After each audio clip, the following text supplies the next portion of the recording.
It's time for Skyview High School Sports, a presentation of 106.9 FM, 1390 AM The Fan, and CashValleyDaily.com. Brought to you by Advanced Heating and Air Conditioning, Alpine Cleaning, DD Auto and Salvage, Old Grist Mill, Preston Watts Collision and Glass, Great Basin Graphics, Adams Wealth Advisors, Cache Valley Daily, Young Toyota and Young Honda, Napa Auto Parts, Les Olson IT, and The Logo Shop. Now, it's time for the Skyview Bobcats on 106.9 The Fan. It's time for the playoffs, and you are listening to the Skyview Bobcats versus the Provo Bulldogs with Hurricane John Newbold and Rex Davis on 106.9 The Fan. Live stream the game on CashValleyDaily.com. Now here's your play-by-play announcer, Hurricane John Newbold.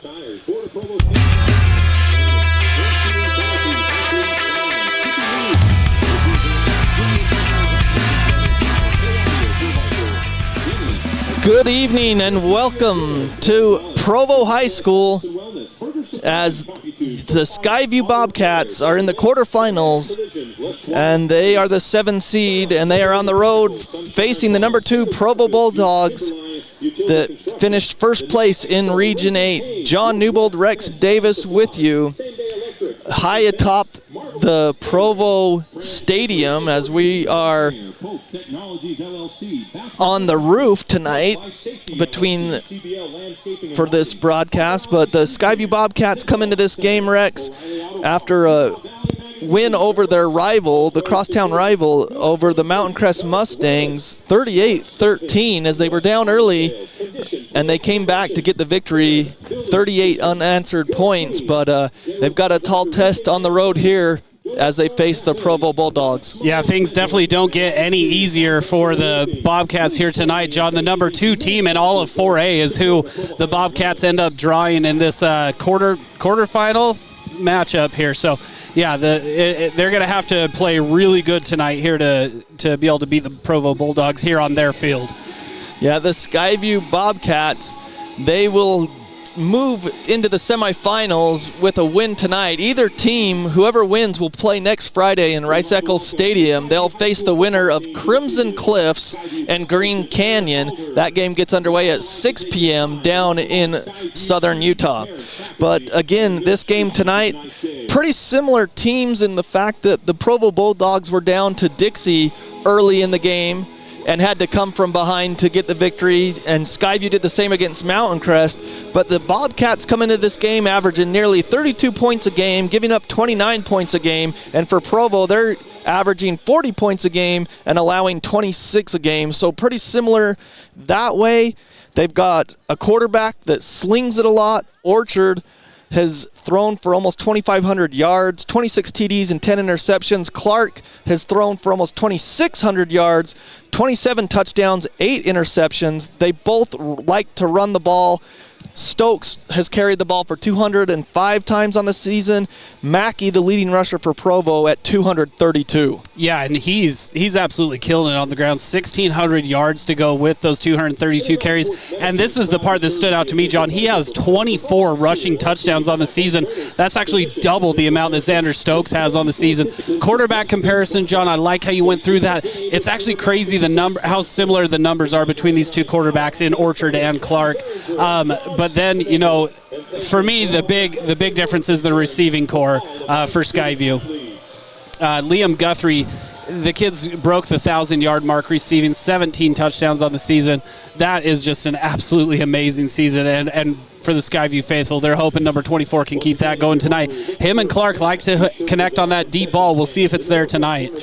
Again, your video experience is brought to you by Adams Wealth Advisors. They power your video experience on CashValleyDaily.com, and of course, this game is broadcast on 106.9 FM, 1390 AM The Fan, and we appreciate Emery Davis running the camera for us tonight as well. But Skyview, they're appearing in their 8th straight quarterfinal in their program. Skyview, though, the one stat that's not in their favor, They've lost, two stats. They're 2-8 in their last 10 playoff road games, and they've lost 6 straight road playoff games, the Skyview Bobcats as a program. So you don't want to see that. They want to reverse things, but here's Provo on the other hand. Provo, the last time they were in the quarterfinals was 2019, so it's been a bit. Last year, they lost as a number 3 seed in the second round to the 14 seed Payson at home. So in the last 5 playoff games at home, in the last 5 playoff games for Provo, they're 1-4. They've lost 3 straight at home in the playoffs since 2019, and they're 1-3 in that span at home. So they're not if you go by the numbers, they've struggled at home. The Bobcats have struggled on the road in the playoffs. It should be an interesting one. Yeah, one of those cases of something's got to break, right, John? Yeah. Real quick, too, I want to highlight linebacker Skylar Murdoch for the Skyview Bobcats. This kid is just an absolute tackling machine. 112 tackles on the season to lead the Bobcats of Skyview. This kid is just a machine. I was watching him in pre-games, John, and I was thinking, man, these poor kids that have to be, wrapped up by him. He is just a machine, and he doesn't have an ounce of blue paint left on that helmet. You can tell it was supposed to be a blue helmet, but it's mostly gray, and that's because Murdoch is just always finding his way the ball. And on the other side of things for Provo, linebacker Hutch Fale, he's got 96 tackles on the season to lead the Provo Bulldogs on their defensive side of things for tackles. So other games going on in the quarterfinals in 4A, you've got Provo and Skyview tonight at 5, the first game. The other game is Crimson Cliffs and Green Canyon. They'll face the winner of this game. That game starts at 6 p.m. On the other side of the bracket, it's the 4-seed Spanish Fork hosting the number 5 seed Park City at 6 o'clock. And the number 1 seed overall, Ridgeline, is in Millville hosting Stansbury at 6 o'clock as well, the 8 seed. And I've heard a lot of people talk about how Stansbury and Ridgeline, hey, that was a close game the first time they met. That was clear back in week 1 or week 2. That doesn't even matter. Well, Ridgeline's, they're a well-oiled machine right now on offense. That's exactly it, John. Is that Ridgeline team is the team that everybody in 4A looks at and says, you know what, I hope I don't have to face those guys, and it's because they're up and rolling. I think you're exactly right, John. Yeah, it was a close game the first go-around, but I'm kind of curious to see how that's going to go for Ridgeline and Stansbury in that game. But man, partner, we're in for a good one here, I think, with the black and green of Provo and the blue and white of Skyview here tonight. So we're going to step aside as we get closer to kickoff. The Provo Bulldogs just came out. Skyview's already on the field. We'll take a short break and come back. And when we come back, we'll have the Logo Shop's uniform check. We always check that before the game as well, and we'll have the coin toss to see who starts this quarterfinal matchup with the ball. That's all coming up next on 1390 AM, 106.9 FM, The Fan. When a client walks into the office, I want them to feel like they have a team that is full-time working for them. We really start from the ground up, setting our goals, understanding your situation, and then building the plan to maximize that quality of life. Visit Adams Wealth Advisors. Make it 3 years in a row. Advanced Heating and AC is honored to be Best of Northern Utah Gold Medalist. Thank you for your support and vote of confidence in their company. Advanced Heating and AC, online at advancedheating-ac.com. Great Basin Graphics has quality screen printing, detailed embroidery, and award-winning graphic designers. The right look, the right design, the perfect fit. Get noticed with GBG. Get your order in today for spring products. Google Great Basin Graphics for screen printing and embroidery. 966 West 400 North in Logan. Keep your car running its best with help from Napa Auto Parts. Need a new battery or wiper blades? Napa features the best brands and can even help with battery or wiper blade installation right there on the spot. Locally owned from Preston to Providence. Napa Auto Parts. DD Auto and Salvage is going to pay you the most for junk vehicles. Get rid of your junk vehicles today. Pickup is available. DD Auto and Salvage in Logan. Call 787-1204. That's 787-1204 today. See store for details. From what's happening in local political elections, to breaking news, to photo galleries and replays of the latest games. If it's happening in our community, it's on CashValleyDaily.com and the Cache Valley Daily app. Local, relevant news on CashValleyDaily.com. Reactive Physical Therapy will show you what actions you can take to create the reaction you desire. Reactive Physical Therapy in Providence and North Logan. Call 435-535-3677 or reactivephysicaltherapy.com. They really can put your logo on just about anything. That's what they do at the Logo Shop. Businesses, teams, booster clubs, school organizations, call the Logo Shop and have them show you the possibilities. The Logo Shop, committed to schools, teams, and youth groups. Preston Watts Collision and Glass has been your #1 resource for collision repair and auto glass. We specialize in windshield repairs. Competitive prices, call Preston Watts Collision and Glass at 563-3215. We do it right. Old Gristmill on South Main Logan, 4th North Logan, and now Smithfield offer Cache Valley that famous lunch special and natural bread baked the right way. Get your made-to-order lunch or baked goods at Cache Valley's Best of Northern Utah gold-winning bakery. The Old Gristmill, here for you.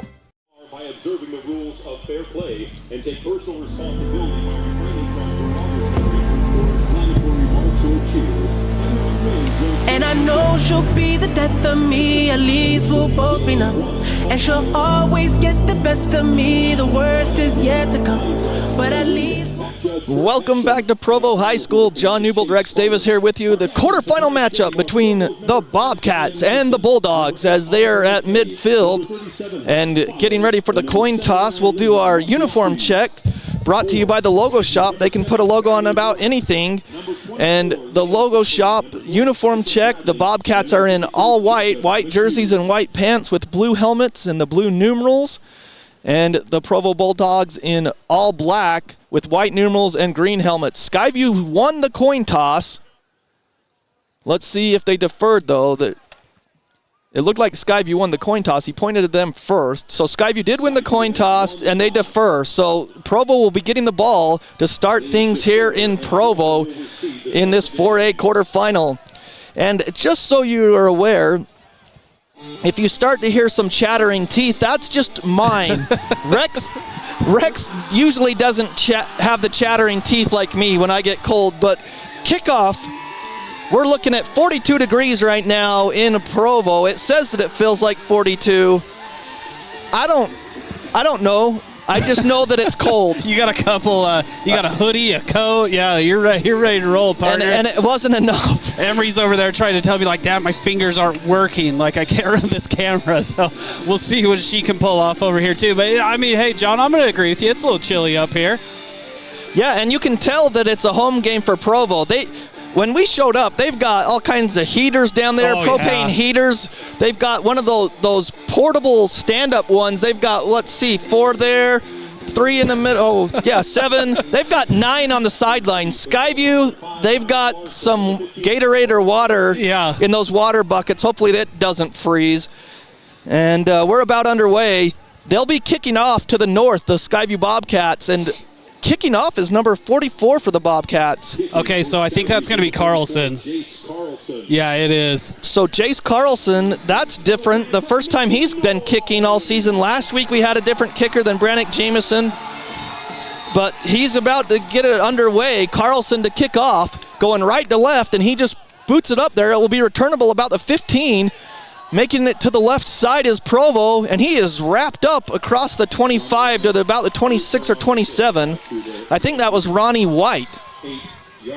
Yeah, and that's I like the idea of putting him in at kicker there and putting Carlson in because it kind of gives you an extra defensive guy out there to come make a tackle. Carlson's a big, strong kid. So Provo will start at their own 28. As long as my hands work, I'll try to do stats here. And Orchard, the junior quarterback, empty backfield. Now he sends a man in motion in the backfield. That's Mackey. They're going to run the pitch play, the option. They pitch it out to Mackey. Lily White in pursuit and makes the tackle for a short gain. And a nice player to see out there, Cash Howell. Yeah, it is good to see the return of number 1, Cash Howell. We've been missing him, or Skyview's been missing him for a few weeks out there, but he's back out. But, man, what great pursuit there by Jace Lillywhite to hold that to a 1-yard gain. Mackey for 1 yard. He's in the backfield. 3 receivers to the right, 1 to the left. going left to right are Provo. They turn around, hand off to Mackey, big hole, then the linebackers get him. So it's a short gain of about 3 yards, and it'll bring up a 3rd and 6. Yeah, kind of playing into Skyview's favor right here. Nice tackling there by Tyson Bradley on the play. Just a couple short games brings up, a little bit hard to get 3rd down here for the opening drive here for the Bulldogs.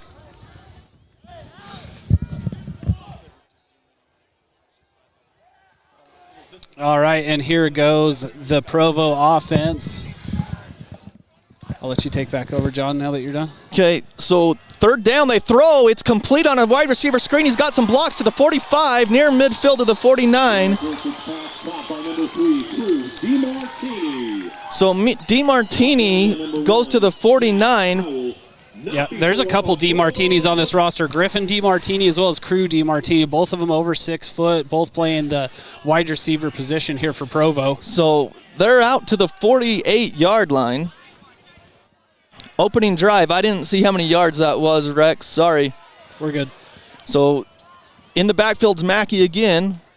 They're going to pass, though. They look, they roll, they're still looking. He throws out there. He's got a man downfield. It's out of bounds, incomplete. Even if he would have caught it, Cash Howell in coverage, trying to find the receiver downfield was Larson from Orchard.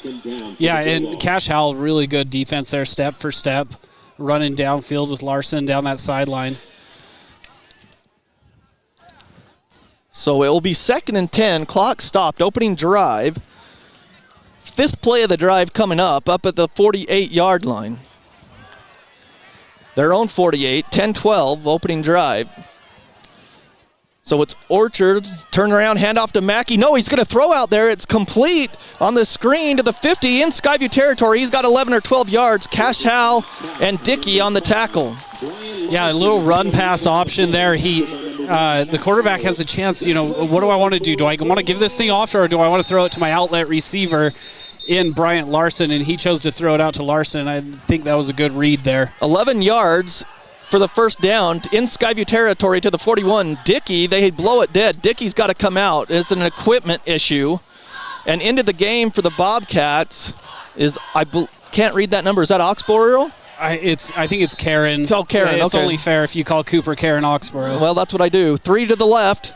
On 1st down, they throw. It's complete to DeMartini, and he's up the field. The leading receiver is to the 29. From the 41, it's 12. Yeah, DeMartini showing you why he's got 700 yards coming into this game, 12 touchdowns. He's a big, tall target for Provo. And that's hard for Cooper Karen, too. Come running in off the sideline and instantly have to go against their number 1. Well, the crazy thing about it is it looked like it might have been picked off in the backfield there on that screen as Jace Lillywhite was there. So 1st and 10, they're driving. They hand off to Mackey. No, they pass it again to Griffin DeMartini. He's down the sideline to the 20 before he's knocked out by Cash Howell and Malcolm Young. Well, I'll tell you what, John, it looks like Garrick Orchard is starting to really get his feet underneath him here as a quarterback for Provo. He's starting to get in rhythm here and looking good. And it's just quick hitters. It's nothing crazy. So 9 yards on that. It'll bring up 2nd and 1. Opening drive, they're down to the Skyview 19. 9:40 on the clock. 3 receivers to the left, 1 to the right. That's DeMartini. They hand off to Mackey going right. He's got a block by DeMartini down the sideline. He's into the end zone. Touchdown, Bulldogs. So on the opening drive, 19 yards for the touchdown. And that looked a little bit too easy. Usually the first drive, your defense, you're trying to get into a rhythm. You want to see how they're going to run things before you call your defense. But you want to give a little bit of resistance, and the Bobcats didn't on that one. Well, and it's tough there, too, because he actually could have been down right around the 10-yard line or so, but a Skyview defender attempted an arm tackle there, and it just wasn't going to be enough to bring Mackey down on that one. So extra point. Waiting for the snap. Snap back. It's down, and the kick is up, and it is good by Loosely. And so at the end of that drive, 8 plays, and it's 7-0. Provo over the Bobcats. We'll take a break and be back right after this. When a client walks into the office, I want them to feel like they have a team that is full-time working for them. We really start from the ground up, setting our goals, understanding your situation, and then building the plan to maximize that quality of life. Visit Adams Wealth Advisors. Make it 3 years in a row. Advanced Heating and AC is honored to be Best of Northern Utah Gold Medalist. Thank you for your support and vote of confidence in their company. Advanced Heating and AC, online at advancedheating-ac.com.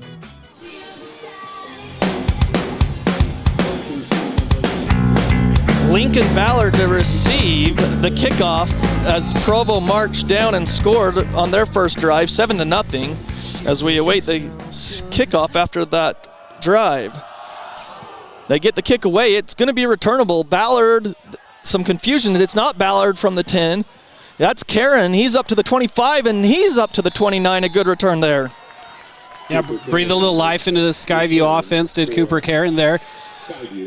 On the road in the playoffs, John, tons and tons of football, but man, Provo made it look real easy on that opening drive. Skyview's got to come out here swinging because you don't want to go 3 and out here and give that high-octane offense the ball right back. So Skyview has the ball. Let's see where they mark it with 9:28. Yeah, the 29. So they're starting at their own 29. Provo started at their own 28. So here comes Clark and Stokes in the backfield. 2 receivers to each side for the Bobcats. They trail 7-0. Ballard goes in motion left to right. Clark back to pass. The rush is on. Clark lets it fly as he gets hit, and it's incomplete over the head of the receiver at the 50. Yeah, Ballard's streaking down the sideline there, and I got to give Jack Clark a little bit of credit, John. The way he was able to throw that thing downfield without even having his feet set was just pure arm strength. I'm really, even though that falls incomplete, I'm incredibly impressed by that throw. So incomplete, 2nd and 10 from their own 29. 3 receivers to the right, 1 to the left. In the pistol this time. Turn around, fake the handoff, throw complete to Guthrie. A lot of cushion there to the 35, and he's thrown out of bounds at the 39. Are they going to give him 10, Rex? I think they are. So 10 to Guthrie, and he had a huge cushion. Yeah, Jason Fordham, the corner, he lined up clear off him. He's doing it again. At the bottom of your screen, if you're watching with us on CashValleyDaily.com, you'll see that 16 versus 24 matchup down there. He's playing a lot of cushion there on him. And the officials stop it for a second to let the chains go. Up to the 39, 1st and 10. Turn around, handoff to Stokes, trying to find a hole, and he does. He gets through it. It didn't look like it from here, but he found something. Gained 3 yards to the 42. 2nd and 7. So they hurry up to the line. Clark back to pass. He's got time. He throws complete to the 50. Wide open was the receiver. Across the 50 to the 46. That's number 11, Lincoln Ballard. Yeah, good little hitch right there by Ballard. Comes back. Clark puts the ball right on him. And I didn't get how many yards, so it was probably... Life is hard on the roof. So 7. And a flag comes out. It's got to be on Provo. How can it be on Skyview? They didn't huddle. Unsportsmanlike on Provo. That's what it was, Rex. Unsportsmanlike. So from the, I think that it was from the 43. 7. So 11 yards to Ballard for the first. Interesting. And we don't know what the call is, but he did call unsportsmanlike, and that player for Provo went off the field, but now they're not moving the ball. So is it just a sideline warning? No, they did move it. So it's they moved it 5 yards. I don't know what that was about then, because that's not a personal foul or unsportsmanlike, but that's what he signaled. So 1st and 10, Bobcats at the 41. They throw to Guthrie, complete at the 30. He breaks the tackle momentarily, but it was enough to trip him up. A horrible spot, but they put him at the 30 from the 41. Another 11-yard gain. That Clark to Guthrie connection starting to work here, and it's going to have to tonight. So they turn around, they hand off. No, they throw to Ballard. It's behind him, incomplete. Well, the thing that we're noticing so far on this first drive defensively for Provo, Rex, is they're giving Guthrie a lot of room. They don't want to get burnt with the deep ball. They've seen it on tape, but you give them that much room, and Skyview's going to take advantage. 2nd and 10 at the Provo 30. They trail 7-0, 8:24 in the first quarter, and they just get them to jump off sides with the hard count. Yeah, take 5 the easy way there for Skyview. Offsides penalty called against the Bulldogs. So offsides. So Skyview will get it at the 2nd and 5 at the 25. They turn around. They do hand it off to Stokes. He's got a hole. He busts through. He's dragging a defender for about 4 yards across the 20. That's a big man carry there by Xander Stokes to the 18, 7 yard. And it is, John, because that's Hutch Fale. That is their leading tackler on the season, and Stokes is just dragging him down the field. So 1st and 10 Bobcats. They send Ballard in motion.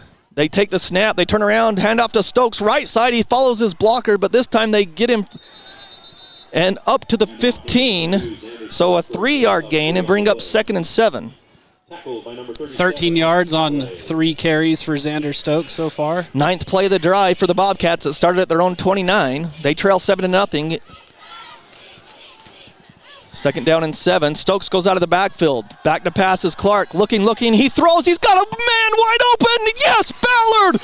He was wide open. It looked like it was an overthrow, but somehow Ballard kind of climbed the ladder in the back of the end zone. And it's a touchdown. Bobcats 15 yards out. Yeah, John, you're exactly right. That looked like it's going to be overthrown, right? Because, I mean, Clark did a great job. He stood in there. He knew he was going to take a shot. The Provo defender did a good job, too, of not driving through him there, but he just kind of lofted it up there and let Ballard go play center field and get under it. Now, Jameson's in for the point after, so not to the kickoff, but there for the extra point. Stokes, a holder, takes the snap, puts it down, kick is on the way, and Jameson punches it through, and so Provo scores first, but Skyview answers. 7:47 left in the first quarter, 7-7. When a client walks into the office, I want them to feel like they have a team that is full-time working for them. We really start from the ground up, setting our goals, understanding your situation, and then building the plan to maximize that quality of life. Visit Adams Wealth Advisors. Make it 3 years in a row. Advanced Heating and AC is honored to be Best of Northern Utah Gold Medalist. Thank you for your support and vote of confidence in their company. Advanced Heating and AC online at advancedheating-ac.com. On to kick. Number 34, Dick Carlson.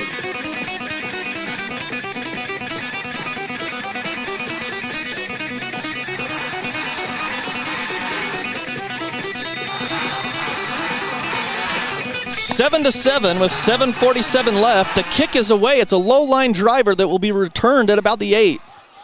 They're up to the 20.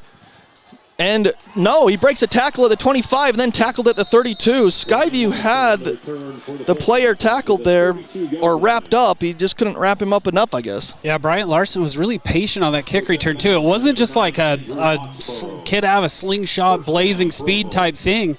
It was just kind of patient return, and it worked for him. So 7-7.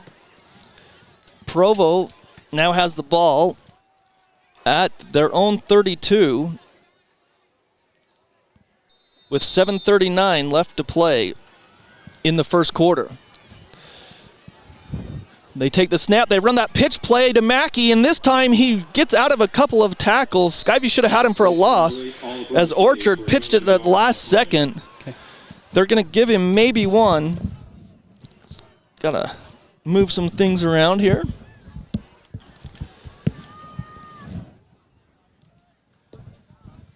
So 1 yard rush. Sorry, John, messing with all your stuff here. 2nd down and 9.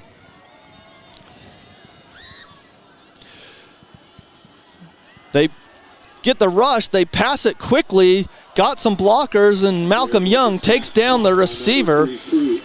Orchard barely got that pass away. He had pressure in his face. Yeah, they got through the line quickly there, John, but man, when you got weapons like these DeMartinis that they have out here, I mean, it's just hurry, get it out of your quarterback's hand and let them go do the work.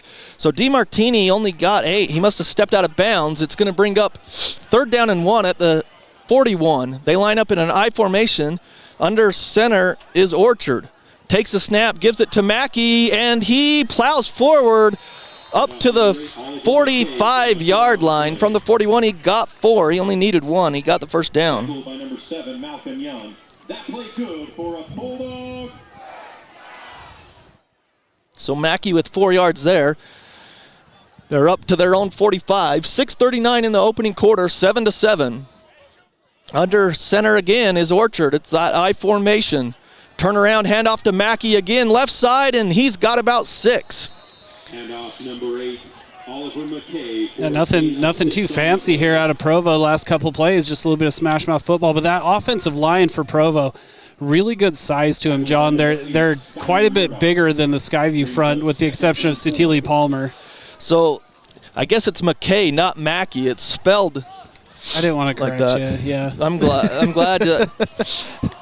So McKay, it's that I formation, 2nd and 4. Turnaround, handoff. No, they fake it this time. Orchard rolls out. He throws. Oh, and he is just slobber knocked at the 41-yard line. It's complete, but there's an ineligible man downfield. It's going to bring it back. What a play by Oxborough. Yeah, that receiver, number 9, Mason Gregory, caught it, and then he met Oxborough. But yeah, that's my old broadcast partner would have called it a snot bubbler. Yeah, you're not going to hear me say that. No, that's why I said that my old broadcast partner. So the ineligible man downfield, 5 yards on Provo. So it goes from 2nd and 1, or excuse me, 2nd and 4. School's out. Back to pass. Orchard's going to throw deep. He's got his man DeMartini, incomplete. Some of the student section here in Provo that don't really know the rules but like to cheer for their team thought that they should get a PI for that, but wasn't close. Incomplete. Yeah, no, it's good coverage downfield by Cooper Karen running with him. Yeah. Advanced Heating and Air Conditioning bring you this game tonight on 106.9 FM, 1390 AM, The Fan. Big third down here in 9. Well, it's probably about 3rd and 8 from their own 46.5-yard line. And here they come, Orchard. He's got McKay in the backfield. 3 receivers to the right. They set up the screen, and they've got it. And they set it up with some blockers down the field. 40 in Skyview territory, makes a move to the 30. Skyview either was blitzing Rex or they just really got caught on that one. I think it's just a perfect play call. I don't know exactly what Skyview did on that play, but the way that Provo set that up, let the defensive line kind of get through a little bit, just get him away from the intended receiver on that play, and then just let him just take the ball downfield. Worked out really well there for the Bulldogs. 24-yard pass play into Skyview territory. We're tied at 7, and we're in for a track meet so far, it looks like. From the 30-yard line of Skyview, 1st and 10, 3 receivers to the right for Orchard. In shotgun, takes it. He's going to hand it off to McKay, and McKay's wrapped up and taken down quickly at the line of scrimmage. I think that was Satili Palmer with the tackle. It was, and no gain. So 8th play of the drive that started at their own 32. And the ball's at the Skyview 30. 4:23 clock running, 7-7. Both teams scored on their opening drive. And it was Ballard's 15-yard TD catch that tied it up. So 3 receivers right, 1 to the left on 2nd and 10 for the Bulldogs. Orchard takes a snap, back to pass. He throws. Oh! The receiver, the defender, Jace Lillywhite, just stood there and got caught flat-footed. If he makes a play on the ball, he thought it was coming right to him. And instead, he kind of flat-footed there. So 13 yards for the first. Yeah, Ronnie Wright is the receiver there, and he's actually going on a slant with a ton of momentum, and you're exactly right, John. Jace Lillywhite is just licking his chops, thinking that ball's coming right to me, and then he flashes right in front of him and catches it. At the 17-yard line of Skyview, 7-7, 2 receivers to each side for Orchard. Takes the snap. He's going to fake the handoff. Throws to the end zone, incomplete, off Larson's hands as he had beaten his man. And the Skyview defender slaps his hands because he knows he got beat on that one, but incomplete. It was too long for Larson. Yeah, luckily for Skyview there, and he knows too. I mean, he knows. I was there. He's patting his chest. It's Oxborough. He's like, hey, that's on me. It's not going to happen again. Well, that play action pass, because they know McKay gets so many handoffs, so many carries. Yeah. So 2nd and 10, 3 receivers to the left, 1 to the right. McKay in the backfield. Orchard runs that pitch play to McKay, and Jace Lillywhite, what a play, individually tackles him from behind for the 2-yard loss. Oof. Jace Lillywhite, what a play. I mean, we've seen McKay's not easy to take down in space, but Lillywhite steps up there and makes a play. They actually mark it back at the 20. That's a 3-yard loss. And the thing that was so good about Lillywhite that time, Rex, is he forced Orchard to pitch it. Yeah. Like he got up into his grill, forced him to pitch it, and then he still made the tackle. So it's 3rd and 13 back at the 20-yard line of Skyview. Big play here. Defense needs to get off the field. Orchard in shotgun, takes the snap. He's passing. Great protection. Now he's going to pull it down and run, and Skyview sacks him. And that's big, mean Dean Phillips. Yeah, Dean's in there. Tyson Bradley's in there. That's a good effort there by the defensive front there for Skyview. So a 3-yard loss on the sack, and it was actually, I thought it was 26. It was 20, Tyson Bradley. You called it right. I had it wrong. But a 3-yard loss, so back-to-back 3-yard losses. Let's see if Provo goes for it. 4th down and 16, and they are going for it. Based off of what we've seen on stats from their kicker, I'm not shocked they're going for this one. 3 receivers right, 1 to the left, tied at 7. Back to pass. Orchard looking for the end zone. He's got his man Martini. No, incomplete. Over his head, and Skyview's defense comes up big. Yes, they did, and Cooper Karen timed that absolutely perfect, John. The very second that ball touched DeMartini's hands, Cooper Karen makes contact and hits him in the back on the play. Good coverage there by Cooper Karen. Turnover on downs with 1:58. Cooper Karen. 1st down, Skyview. So Skyview will take over from the, 23-yard line. 1st and 10 with 1:58 here in the first quarter, tied at 7. They held them that time. They turn around, hand off to Stokes. He spins around, and he's maybe got a yard up to the 24. Good pursuit by the defense. And one of the things you were talking about, Rex, in pregame is just how big Provo looked. Yeah, they got a lot of good size on the defensive line. Some of the skill position players, pretty big. Twin receivers to each side. 2nd down, they hand it off to Stokes. Bigger hole on the right side, so he's got a couple more. And now a whistle comes late. I don't know if there's pushing after the play or what, but I don't see a flag. So it's going to bring up 3rd and 7. 3rd and 7. Skyview lines up quickly from the 27-yard line. 1:14 left. Twin receivers. Stokes leaves the backfield. Clark all alone. He throws complete, wide open over the middle on a hook pattern, up to the 40. Good catch there by Zach Oxborough. So 13 yards, 1st down. Skyview lines up quickly. Yes, they do. Turn around, hand off to Stokes. He breaks one tackle, spins around. He's across the 40 to the 45. What effort by Stokes that time. Oh, man. He is dead to rights in the backfield. And if that's really anybody but Hutch Fale in the middle of the field there, he might be going even a little further than that. 2nd and 5 from the 45. Stokes in the backfield with Clark. Fake the handoff. Guthrie, slant pattern, 1st down. By number 24.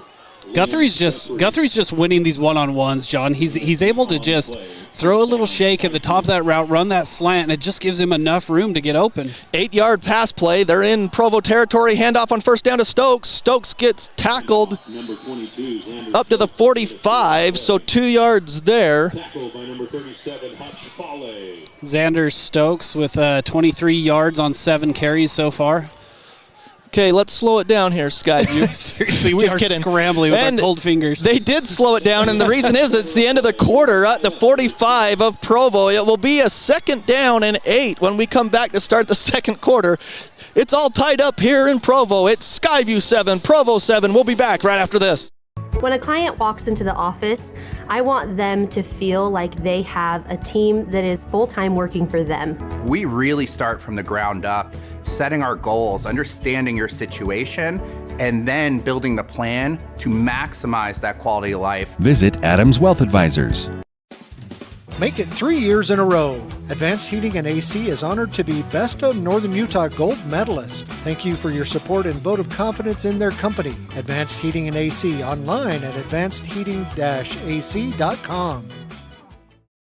Great Basin Graphics has quality screen printing, detailed embroidery, and award-winning graphic designers. The right look, the right design, the perfect fit. Get noticed with GBG. Get your order in today for spring products. Google Great Basin Graphics for screen printing and embroidery. 966 West 400 North in Logan.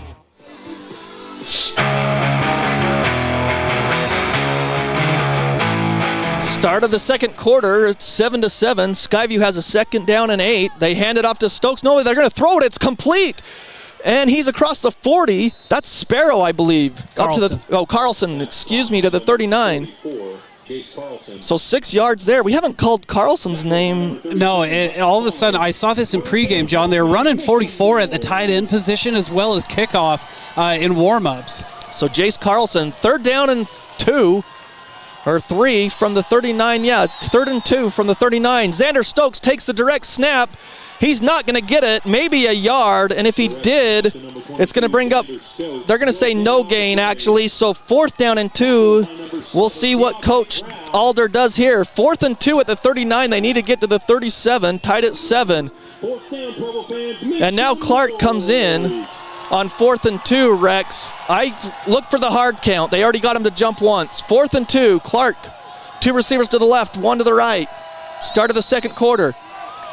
They went with a hard count, I think, but no one jumped. Now they look to the sideline. Play clock is down to 8, down to 7, 6, 4, 3. Clark takes it. Stokes left the backfield. Clark's going to run it. No, he spins around. He's got the 1st down and bounced out of bounds. What an effort by Clark. He broke a tackle. Someone had his jersey. So from the 39, they're going to give him, let's see, they give him 4 yards. That's just all heart there by Jack Clark. Like you said, John, I mean, he's in the grasp and he's able to break free and move the chains for Skyview. That was on a 4th down. 1st and 10. They turn around. Clark's going to pass. He's got a big rush. He throws. Incomplete. Oh, there's a flag that comes out. Yeah, there's hand fighting both ways there too, John. Like it's not just all Provo. It was a little hand fighting both ways, but I think this should go against Provo here. Cooper Karen was the intended receiver. Pass interference on Provo. Yep. So Skyview will get 15 yards. PI on Provo. I think that's the 4th penalty of the game so far on Provo. So 7-7, second quarter, 10:33 in the quarter. Both teams scored on their first drive. The second drive for Provo, they gave the ball up on a 4th down and Skyview stopped them. And now Skyview's driving as they get 15 yards there. This ball will be at the 20-yard line for the red zone as they are in Provo territory at the 20. Clark has 3 receivers to the left. Nobody to the right as Bird's in the backfield with him. Now they look to the sideline. Yeah, Provo started showing a little blitz right there. Yeah, they run a 5-2-4 defense. It confuses me. Yeah, it always looks like they've got the 2 defensive ends, but they're really linebackers outside or a hybrid. Clark back to pass. Looking, he throws to the end zone. Oh, that's PI. Guthrie went for it. I don't think it was too catchable, but he got knocked down. That's a PI, and Guthrie has something to say to him. Yeah, Guthrie sold it a little bit, but Clark did have a check down here. He did have a safety outlet. I don't blame him for taking the shot to Guthrie right there and pay dirt, but he did have a check down available too. I'll tell you this. I didn't think the last one was a PI, but that one I thought was more PI. But anyway, 2nd and 10 from the 20. 3 receivers to the left, 1 to the right. Clark fakes it. He throws it quickly. It's complete to the 20. I think that's Oxborough or Karen. Yeah, I'm trying to catch a number. I'm thinking Karen because Oxborough's standing up there. So it's to Karen for 4 yards to the 16. So 4-yard pass to Karen. So it's a third down, 12th play of the drive that started at their own 23. 10:03, clock running in the first half. 3 receivers right, 1 to the left. That's Guthrie all alone on the short side of the field. Bird leaves the backfield, back to pass. Clark, he throws over the middle. Just too much on it. Well, I'll tell you, there was a lot of traffic. Was he going for that underneath receiver? I think he was going for Karen, but man, he put a lot of mustard on that thing, and it was thrown too hard, too high, and too far behind him. So Skyview looks like they're bringing the field goal kicking team on from the 16. This would be about a 30-some-odd yard kick.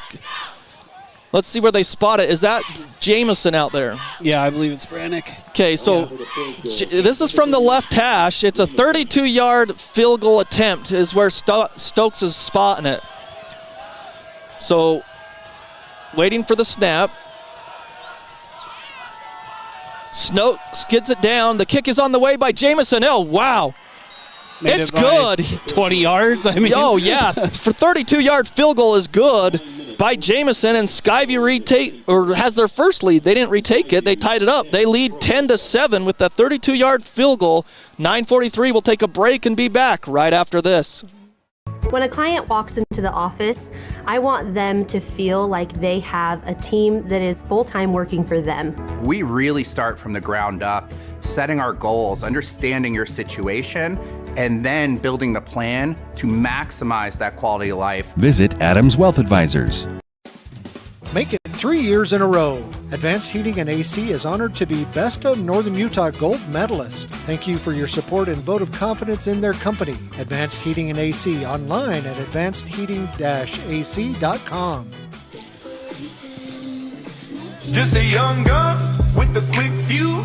I was uptight, wanna let loose. Skyview takes the lead, 10-7. With 9:43 left in the first half. As they get the kick away, it's returnable at about the 12, or excuse me, the 8, up to the 10, and he breaks one tackle at the 12, up to the 30, and he's taken out by 3 or 4 Bobcats, but a good return again. Yeah, that's a big return there for Bryant Larson. He's definitely breathing life into this Provo offense with those kick returns that he's getting. Cooper Karen in on the tackle, but there's about 4 Bobcats there. So we'll see what Orchard and the offense does for the Bulldogs as they have good field position at their own 32. 9:35 left in the half. Skyview leads 10-7. 3 receivers bunched up on the left side. Orchard hands off to McKay, and he's got a big hole to run through, and he gains about 7. That puts him up to 38 yards on 8 carries so far in the game. Good one-on-one tackle there by Lillywhite, too. So they get up to the 39. The other quarterfinal games in 4A don't get started for another 20 minutes or so. Twin receivers to each side. Now a man in motion behind the quarterback. Orchard hands off to McKay again, and he's going to be close. I think he's a yard shy, but they might give it to him because it's high school football, and they always seem to give him the benefit of the doubt. Yeah, they give him just that little bit extra, it seems like. But yeah, enough to move the chains. So 3 yards there. So Provo, the Bulldogs, first down, and they're up to the 43-yard line. Their own 43. 10-7 Skyview after Jameson knocked a 32-yard field goal. 8:38 left. Orchard has 2 running backs in the backfield. Turn around. They're going to hand it off to McKay. He's going to go to the outside, and nothing doing that time. Maybe a yard, but Skyview really strung that out. Yeah, they did. It started with Satili Palmer on the D-line, and then Jace Lillywhite comes up from the linebacker position. They're all just kind of heading south there, making McKay stretch that thing out. There is no wind at all, Rex, but it is freezing cold. And actually, they gave him no gain. It's dropping quick, that's for sure. No gain on that rush. So 2nd and 10. They marked it back at the line of scrimmage, the 43. They turn around. They're going to hand off to McKay again, and he breaks a couple of tackles. He's got about 5, maybe 4, depending on the spot.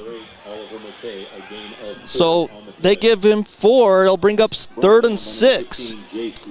Running back comparison real quick for Provo. McKay, 11 carries, 45 yards. Stokes, 8 carries, 23 yards. 10-7 Skyview. It's at their own 47. Provo has it, but Rex, with 7:30 left in the half, if Skyview gets a stop here on 3rd and 6, they'll have to punt, I would think. One receiver to each side, I formation. Under center is Orchard. Takes the snap, he fumbles! He picks it up, but he's got pressure in his face. He lets it fly, and that's a PI. Wow, no call! That's absolutely pass interference on Skyview. Oh, wow, Martini was held and pulled down, but at the same time he kind of slipped, and maybe the ref didn't see the pull down. Yeah, I mean, Castillo has a hand on DeMartini's back, and it became real evident as DeMartini was going down that Castillo had a handful of jersey on that play. And that play was all possible by the running back, McKay. There was actually a free rusher there for Skyview, and McKay slid over and picked him up on that bobble. So they're looking to punt. Oh, I love big punters. Skyview just doesn't need a jump. Offensive lineman punting. Oh, it's a high snap, but he gets it. He rolls out. He's going to throw on the fake. It's picked off. No knockdown. Great play. What a play. That's 49, I think. He has that in his hands. It's an ineligible receiver downfield anyways. Skyview will decline. I don't have him on the roster, but I want to give the kid a shout out because it's such a smart play.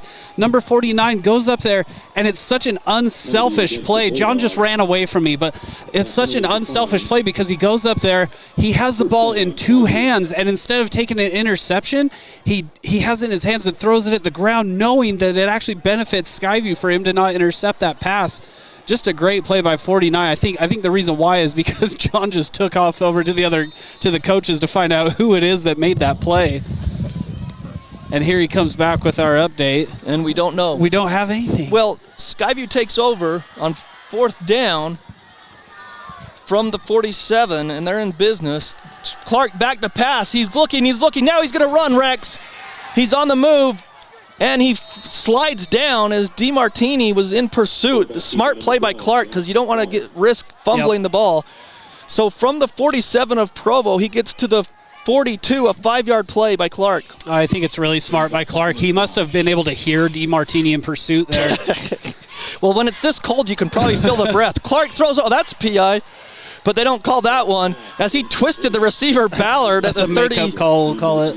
Yeah, that's okay, but Ballard got turned around, so lots of pressure in Clark's face on that one. 3rd down. It was a really good job by Jack Clark to just kind of fire that thing right in front of Ballard. It's not going to get picked off no matter what. 3rd down and 5, 6:38 left. Skyview leading 10-7. Ballard comes in motion, left to right. Clark back to pass, looking, he's got Guthrie out there, he throws, and it is incomplete. Oh, Guthrie did a good job of what you've always said, is keeping his hands down, and then he went up trying to snag it in with one. It was good defense, but incomplete down by the 20-yard line. It would have been a big gain. Yeah, he hides that ball location, but man, John, if he would have caught that one-handed, I'd have just taken off running like you just did on that last play. I'd have just been gone. That would have been amazing. 4th and 5, 3 receivers to the right, 1 to the left for the Bobcats. 6:32. They're at the 42-yard line of Provo. Clark back to pass. He throws complete to Guthrie. What a play on the comeback route at the 35. From the 43 or 42 to the 35, 7 yards for the first on the comeback route. That's just a great route. It's just big. It's a big time throw by Jack Clark because he's letting go of that ball before Guthrie's even made his break, and it's just perfect timing. Same formation, 1st and 10 at the 35. Clark back to pass again, Rex. He steps up in the pocket, he throws! Oh my goodness, he missed Ballard or over the middle or whoever that was. Karen, of course. He misses him by about 10 yards. My favorite thing is that you got to apologize to Cooper last week. You're like, Cooper, I am sorry for always calling you Oxborough. And he's like, it's fine. Yeah, his family's not sending me a Christmas card. Stokes up the middle. He's got a big hole. He trucks on a defender at the 30 and bowls him over to the 28. And a flag comes out late, way late. This could be on Skyview, but from the 35 to the 28, 7 yards. And let's see the flag. It was way after the play, as Stokes just bowled over the defender. Yeah, that's absolutely what he did there. Yeah, Stokes just put the truck stick on him. Let's see what the flag is. They wave it off. I have no idea because it was after the play, but 7 yards. Oh, they're going to give him 8. Is he just... So, well, that's not 2. That's 3. So 7 yards. And Dang it, John. Well, they changed it. 3rd and 3 at the 28. Couple receivers to the right, one to the left for Clark. Clark back to pass, looking. He throws, complete to Guthrie at the 20. That same comeback route, Rex. And from the 28-yard line to the 20, he's got 8 yards and a first. 5 catches so far for Guthrie, and he is really starting to get going. So Skyview, 8th play of the drive, coming up at the 20-yard line. 2 receivers to the right, 1 to the left on 1st and 10. They turn around, they fake the handoff. Looking, Clark throws over the middle, and it's picked nearly, and maybe he did. He did at the 8-yard line. It was punched up in the air as the linebackers were just reading Clark's eyes, and it's popped up in the air and then picked off. That's a big interception as Skyview was driving inside the 20-yard line. Yeah, it's kind of funny, John, because you called pick because the defender actually just broke up the pass so perfectly that it looked like it was going to wedge into his arms, but then another defender slides over and makes the interception. So they'll start at their own 8. 5:48 in the half. That negates a good drive by Skyview as they were driving with the 10-7 lead. 1st and 10 for Orchard. Turn around, hand off to McKay. He's found some room, and wow, what a collision back at the 11, but Skyview drove him back. Yeah, that was a big-time collision there. I'm pretty sure Skylar Murdoch in on that one. Yep, you're right. So McKay with 3 yards will bring up 2nd and 7. Clock running. 10-7 Skyview. That was a big interception. Great play by Provo to get the ball back for their offense. Yeah, I was trying to catch a number. I didn't even catch the number of the guy that picked it off. So in shotgun, twin receivers to each side. McKay in the backfield with Orchard. Orchard takes the low snap, back to pass. Now he's going to run. He's sacked. No, he's still on his feet.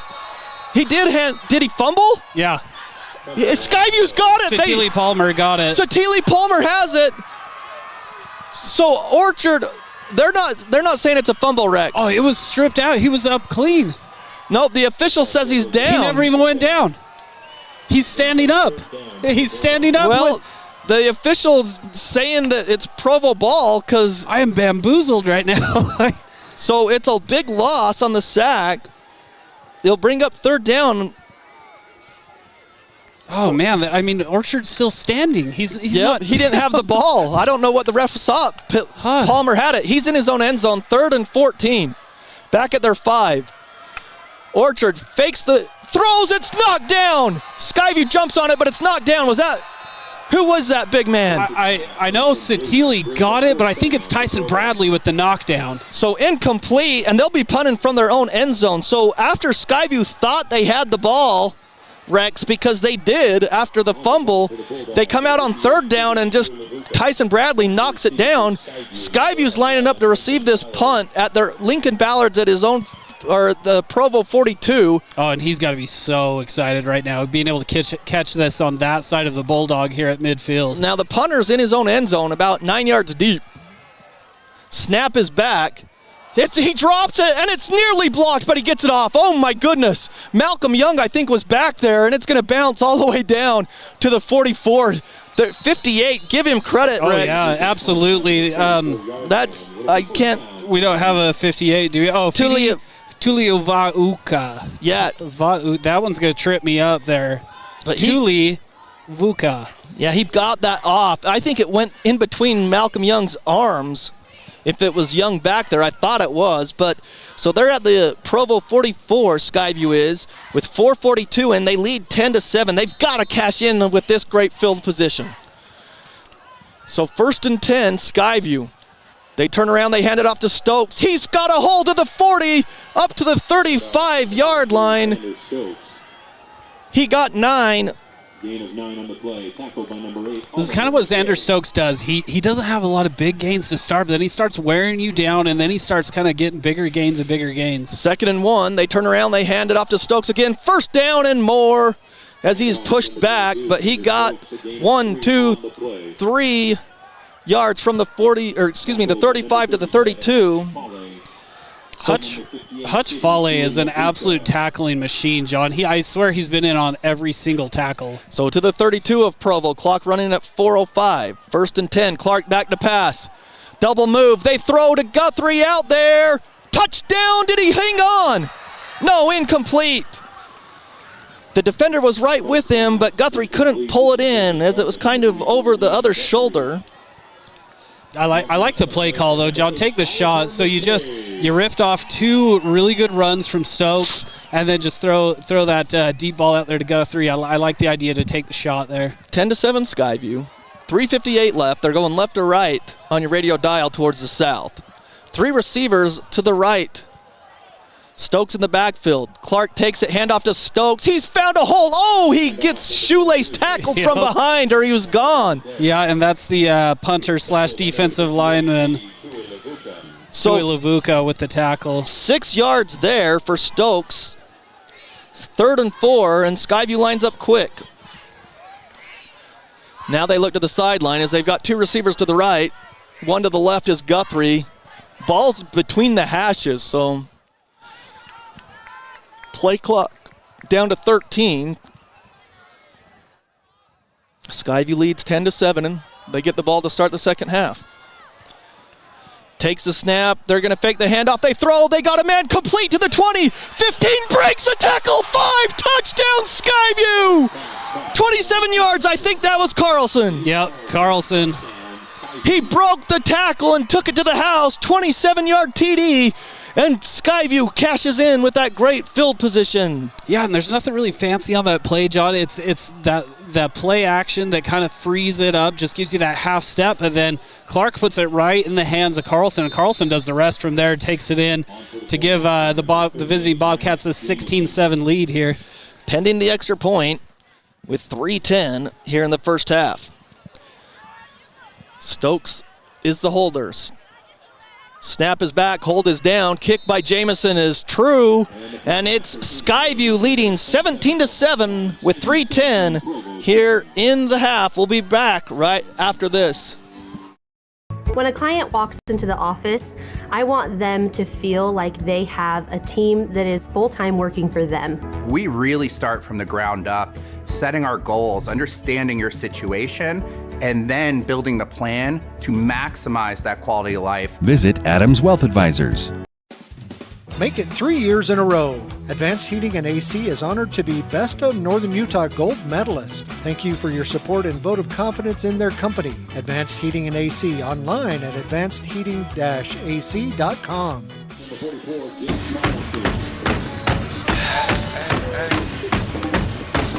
Again, your video experience is powered by Adams Wealth Advisors, and it's Skyview 17-7, leading on the road with 3:10 in this quarterfinal matchup.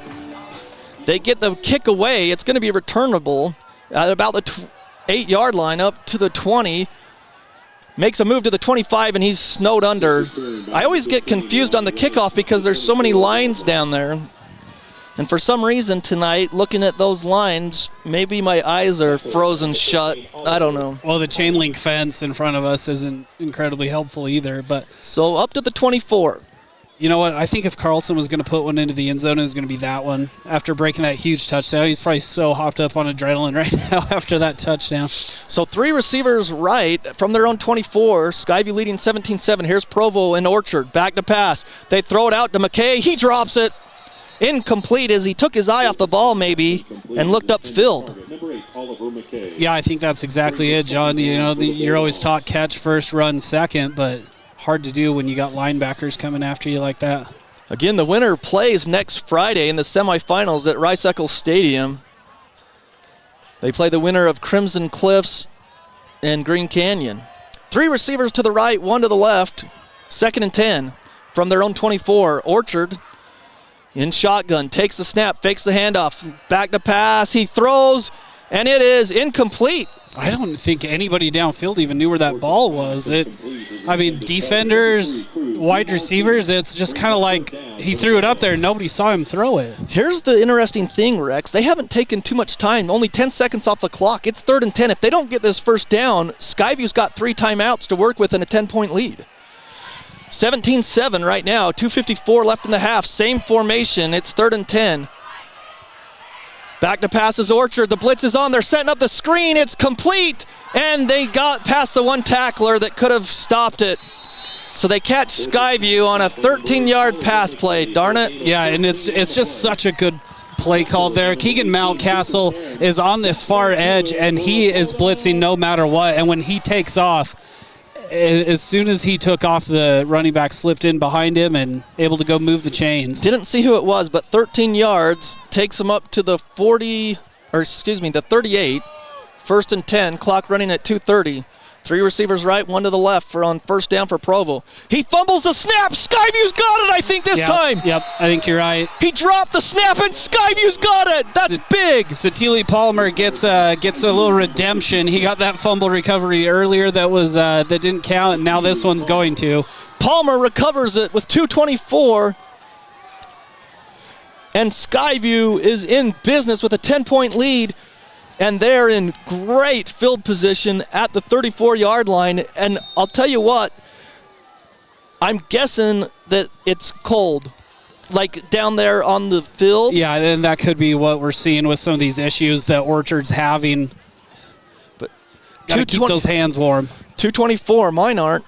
1st and 10 from the 34 of Provo. Skyview has it. Play clock down to 3, down to 2. Stokes leaves. They get the snap off. Clark gets it to Guthrie. Makes a move at the 30 on the wide receiver screen. He should have been knocked at the line of scrimmage, but he's just so elusive and got away for 5. And he gets bumped out of bounds. He's probably happy because he got knocked out of bounds right by the heaters. There's so many heaters on the Provo sideline. So it's 6 catches for Guthrie, though. 29-yard line of Provo. Twin receivers to each side. Ball's on the right hash. Clark takes it. Handoff to Stokes. He goes to the left side. There's nothing there. 1 yard. So it's going to bring up a 3rd down and 4. Number 24, Malik Moyatu brings up 3rd and 4. So Skyview, they're bleeding the clock. Under 2 minutes to go, 17-7, Skyview leads. They're at the 28-yard line of Provo. Wildcat again? Yep, he just takes the direct snap. He goes up the middle. He's got the first down and more across the 20. From the 28-yard line to the 18, we'll give him 10. But I'll tell you, Rex, we haven't seen that all season. No, this is brand new, and he's going again. So Stokes takes it again left side. He's wrapped up, but he dives forward from about the 18 to the 15, 3 yards. 4 on the play. We'll give him 3 for Stokes. They're in field goal range to tack on at least that, but now Clark's going to come in. They've been bringing in the sophomore tight end on these plays too, Ammon Smith for blocking. Okay, so clock running at 1:13. Skyview down to is that the 15? Yeah, the 15 of Provo. 2 receivers to each side. Play clock at 14. I think they're going to just call a timeout, and they do with 1:03, Rex. As the play clock was going down, Coach Alder wanted to talk about it, but we'll keep it here because this is a big play, or a big possession. After the fumble by Palmer, Rex, they lead by 10. If you get the ball to start the second half, if you punch this baby in and lead 24-7, that's got to be a big boost going into half. Absolutely, and like you say, getting that ball back, I mean, it's just, you got to do something here. I think you're well within Brannock's range right now. So I think, if nothing else, protect the ball and keep it inside Brannock's range. But, heck, it's only second down here, John. Yeah, this game brought to you by Young Toyota and Young Honda. They're the sponsor of our drive of the game, and this is the drive of the game. If Skyview can punch it in, we on 106.9 FM, 1390 AM, The Fan, as Skyview, the 7 seed, leads the 2 seed Provo 17-7 with 1:03 left. So after the timeout by Coach Alder, Skyview still has 2. They're at the 15-yard line of Provo. They take the snap. That's the Wildcat. That's Stokes. He's going to throw, and he caught it. Yeah, no, incomplete. Incomplete. No. Yeah. Xander Stokes falls incomplete.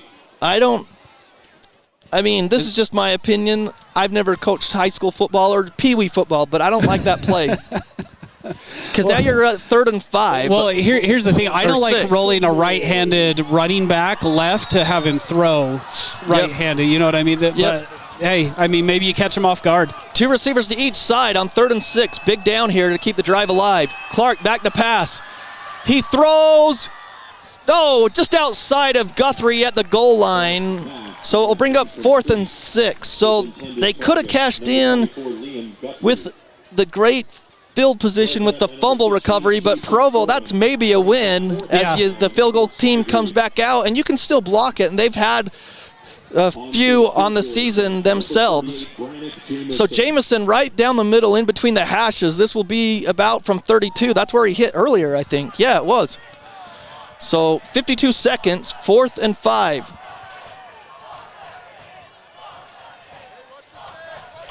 Snap back. No, they're going to fake it. Stokes picks it up.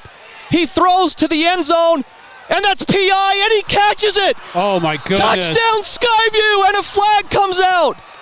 Is that Jace Lillywhite? I'm trying to catch a number right now, John. I'm having a heck of a time. The flag came out as Stokes just threw it up for grabs. I'm kind of leaning towards Cooper Karen, but I gotta get the ineligible receiver downfield. Oh, man. Wow. So Skyview converts from 15 yards out on 4th and 6, but it's going to go back 5 yards. Oh, dang. That was big time. That's huge. It would have been 23-7. Instead, they're going to line up for a field goal attempt again. This one will be from, let's see. Okay, so this one will be about a 36-yard, we'll call it 36. Right? It's in between the hashes for Jamison. So the snap is back. Stokes gets it down. Kick is on the way by Jamison, and it looks good. And it is from 36 yards out. He's 2 of 2 today, but what could have been by the Bobcats as Stokes threw up the pass, and it was caught. We never got a number, but I'm pretty sure Cooper Karen. I'm going with Karen. So Skyview 20-7 right now with 41 seconds, Rex. Provo has 3 timeouts, and you gotta wonder, the way the kicks have been, they've been returnable. You get a little nervous if you're Skyview. You gotta make sure that you stay in your lanes on the kickoffs because you don't want to give up a big play or a big return. Keep them around the 30 where you have. Yeah, make it meet up some clock here. Yeah, because you're ahead 20-7 on the road, and you get the ball to start the second half. So the kick is away. It's a high one. They kick it away from them, and it takes a Skyview bounce, but it does bounce out of bounds. So it goes up to the 35. That's what you can't have. Yeah, especially because not even a second comes off the clock in that situation either. Well, the thing there is that they kicked away from where they usually have. Oh, there's a flag? No, it's those yellow cleats. I keep seeing yellow cleats thinking there's a flag down there. I mean, there was a flag, but I thought this other official was saying something different. Yeah. So now Skyview was talking to one of the officials, and now he's going back to talk to the ref, or they might be kicking it over, Rex. Yeah, it looks like that's what's going on. So I don't know why they're kicking it again. Oh, it's a illegal. Well, maybe Provo, maybe they have the option to kick it again. Yeah, and Provo says, hey, you know what? Let our speedsters back here get a chance on it. So 5 yards back. So I guess that's all it is they just gave them the option to return it again. So we're lining up at the 35 instead of the 40 to kick off now. Skyview leading 20-7, 41 seconds in the half. They kick it away. It will be returnable at about the 12. He's up to the 20, 25, 30. He finds a crease to the 35. So guess what, Rex? He didn't get the 5 yards. It's 4 yards. So that penalty really didn't do much. 4 yards in 7 seconds. Yeah, the 7 seconds is probably bigger, right? Yeah. They do have 3 timeouts, 34 seconds. Timeout, charge to Skyview. 39-yard line, and the PA announcer said a timeout charged to Skyview, so Yeah, I guess Skyview wants to talk it over? I didn't see a signal for it, but yeah, I mean heck, you can't take him home with you, right? So you might as well use him, talk to the kids, say, hey, nobody gets behind you. Safeties, play deep, nothing gets behind you here. Well, if you're Orchard and the Bulldogs, you got to be looking for your leading receiver, Griffin DeMartini, and right under him, was Crew DeMartini. Yeah, and those two dudes are absolute threats at the wide receiver position. Coming into the game, they got 16 touchdowns combined. So here we go, from their own 39, 34 seconds left, as Dua Lipa is trying to get the Provo students dancing away. You would. 2 receivers to each side. Orchard back to pass, only a 3-man rush. They throw it quickly, incomplete as he was looking for Griffin DeMartini, but he didn't give him a chance. Yeah, it just kind of sails out of bounds. Murdoch's there step for step with him in coverage. So Skyview, they only rushed 3 Rex, and they're dropping their DBs and safeties back. The safeties are like 3 deep back at midfield. Yeah. Now they kind of change it up this time, but 3 receivers to the right, 1 to the left for Orchard. 2nd and 10 with 31 seconds. Back to pass, Orchard. He's looking, now he throws. He's going deep, and it's caught to the 25-20 Finn, 5, touchdown.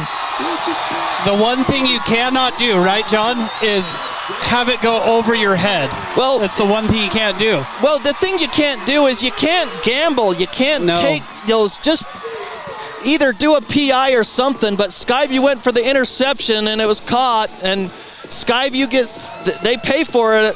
A 61-yard TD before the half. That's big for Provo because their offense hadn't done anything since their first possession. So a big play there. Skyview, that's probably what they talked about at the timeout, too. I guarantee you that's what they talked about. So loosely on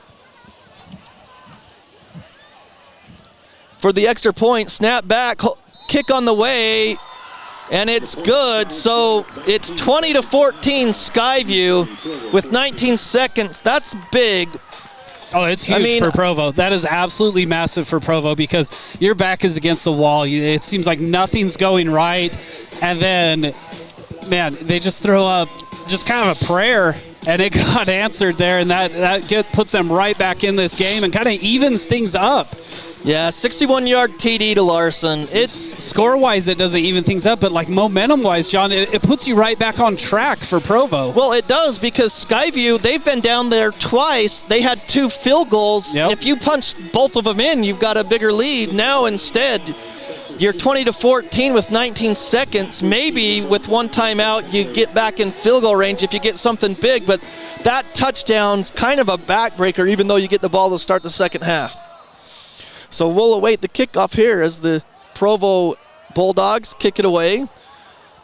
It will be returnable at the 10 to the 15, the 20. Good return. He's still on his feet. He's breaking free to the 30, and then he's twisted down. 11 seconds left. He couldn't quite get the edge. They're going to give him the 31, Rex. It looked like he had some room out here. Yeah, Cooper Karen had a little space there, but then all of a sudden it closed up on him as Provo's able to make the tackle on him there. But 11 seconds left, John. If I'm Skyview and I just gave up what I just gave up, as an angry coach, I kind of can't wait to let the fellers know that I'm pretty upset at what just happened. So for me, it's a turn in hand to Stokes, but we'll see what they choose to do. They're under center. Clark just takes a knee. Yep.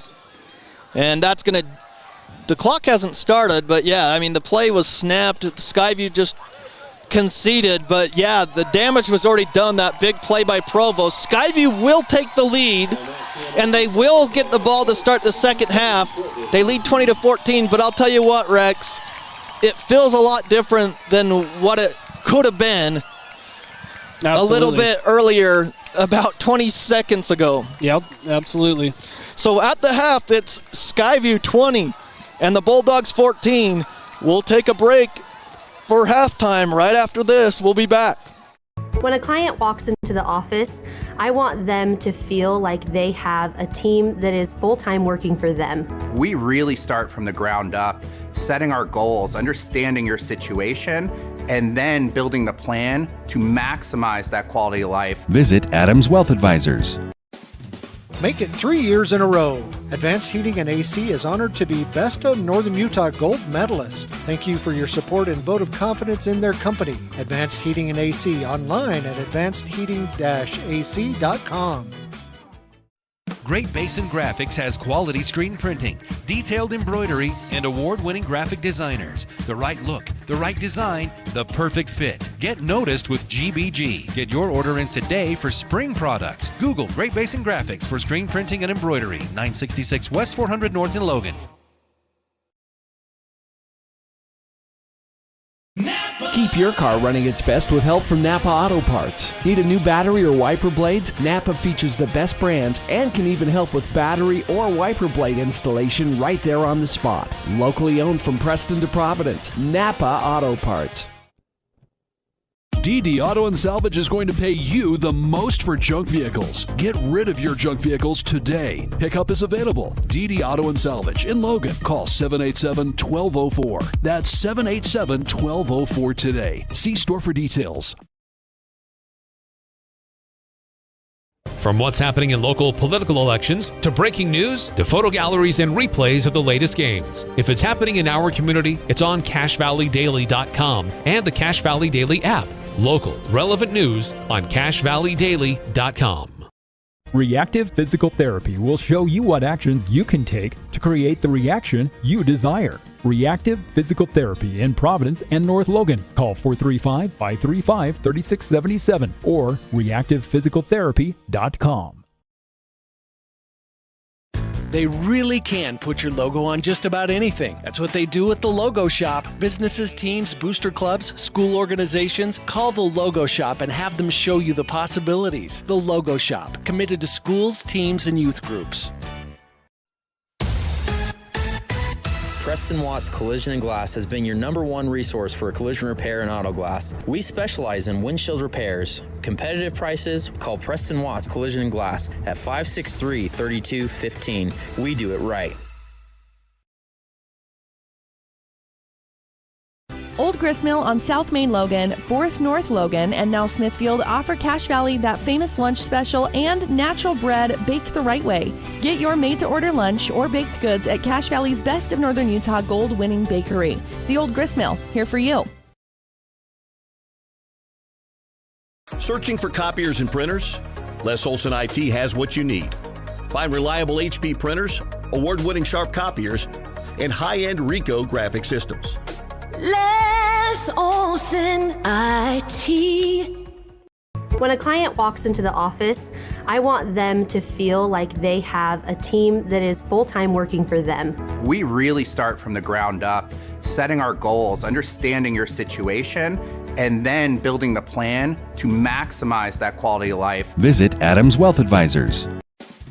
Make it 3 years in a row. Advanced Heating and AC is honored to be Best of Northern Utah Gold Medalist. Thank you for your support and vote of confidence in their company. Advanced Heating and AC online at advancedheating-ac.com.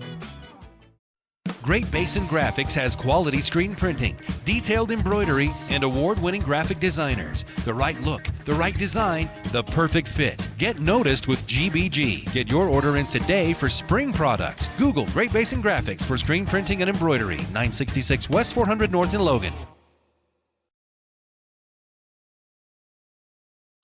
Keep your car running its best with help from Napa Auto Parts. Need a new battery or wiper blades? Napa features the best brands and can even help with battery or wiper blade installation right there on the spot. Locally owned from Preston to Providence. Napa Auto Parts.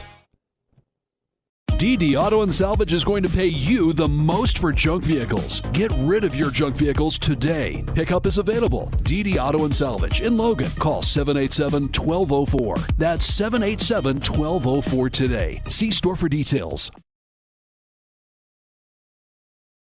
From what's happening in local political elections, to breaking news, to photo galleries and replays of the latest games. If it's happening in our community,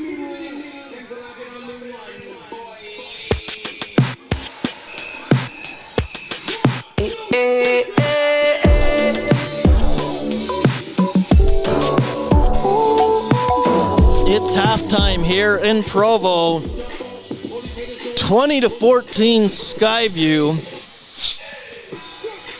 They lead the Provo Bulldogs, the number 2 seed. But with 41 seconds left in the half, Skyview led 20-7 after a Brannick Jameson 36-yard field goal. And really, when you look back at that, Rex, that exchange, Skyview at the time, they run the fake field goal. Stokes stood up, couldn't find anyone open, so he just said, you know what, I'm just going to throw it to the end zone and give my guy a chance. And we think it was Karen, right, that went up and caught it. He scored the touchdown, and then the flag came out. So I thought that the touchdown would stand and it would be like a taunting or something. And instead of that, Rex, they said what it was an ineligible receiver downfield, like a lineman downfield. So Skyview backed it up, and they kicked the 36-yard field goal. It goes up 20-7. Then they kicked it out of bounds. Yeah. And then they scooted back 5 yards. They get a good return to the 39, which is only 4 more yards further than where they would have had it at the 35. But on the first play, it was incomplete. Second play, they throw a jump ball downfield. Skyview defender gambled, and it looked like he went for it, and he missed, and he hit the ball. And there's the Bulldog. If you're watching on our CashValleyDaily.com video stream, I had to get Lola in there. That's her name, by the way, is Lola. Oh yeah. Yeah. Well, their mascot. They've got a live mascot here, but it's 20-14. Skyview leads here at the half. But that exchange at the end, they threw it up at the end of the half there, Rex, and the receiver, Larson, went up and got it and then made some moves, and it was to the house. And that 61-yard TD really does bite Skyview a little bit in the rear end, because they would have had a 20-7 lead and the ball, and their defense had played so well in the first half. Like, you really felt like Provo, after the first drive, didn't do anything with the football after that. Well, they were up against the ropes. I mean, Skyview goes down and get what at the time felt like a kind of a back-breaking field goal, because it's like, man, we just got points and now we're going to get the ball in less than a minute. But then here comes Provo, and Skyview even called the timeout. They called the timeout, and we were both up here thinking, okay, do not let anything behind you. That's all that matters. They can catch it, just don't let them behind you. And you know, they end up letting them behind them, and that's what really swung the momentum of this game. So other games going on down in southern Utah, you've got the winner of that game, Crimson Cliffs, the 3 seed against Green Canyon, the 6 seed. Green Canyon will start with the ball as Crimson Cliffs deferred the coin toss for the second half. But Preston Watts Collision and Glass brings you Skyview football here on 106.9 FM, 1390 AM. The Fan, they bring you this score update. Ridgeline is facing the Stallions, the 1 seed versus the 8 seed, and Ridgeline strikes first with a JT White 9-yard TD run, and the Riverhawks lead the Stallions 7-0 in Millville.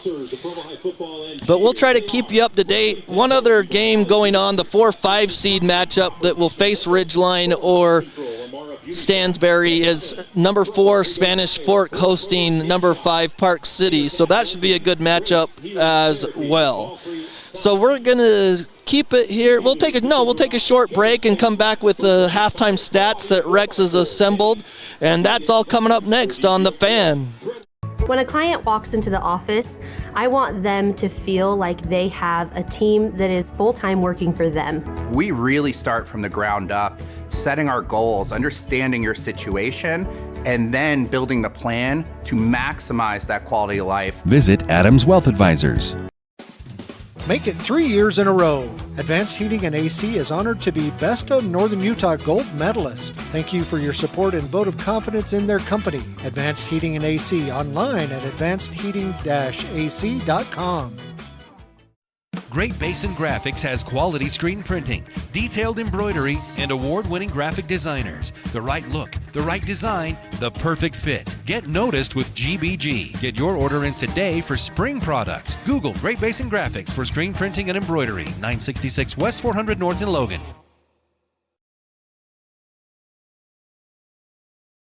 Keep your car running its best with help from Napa Auto Parts. Need a new battery or wiper blades? Napa features the best brands and can even help with battery or wiper blade installation right there on the spot. Locally owned from Preston to Providence. Napa Auto Parts. DD Auto and Salvage is going to pay you the most for junk vehicles. Get rid of your junk vehicles today. Pickup is available. DD Auto and Salvage in Logan. Call 787-1204. That's 787-1204 today. See store for details.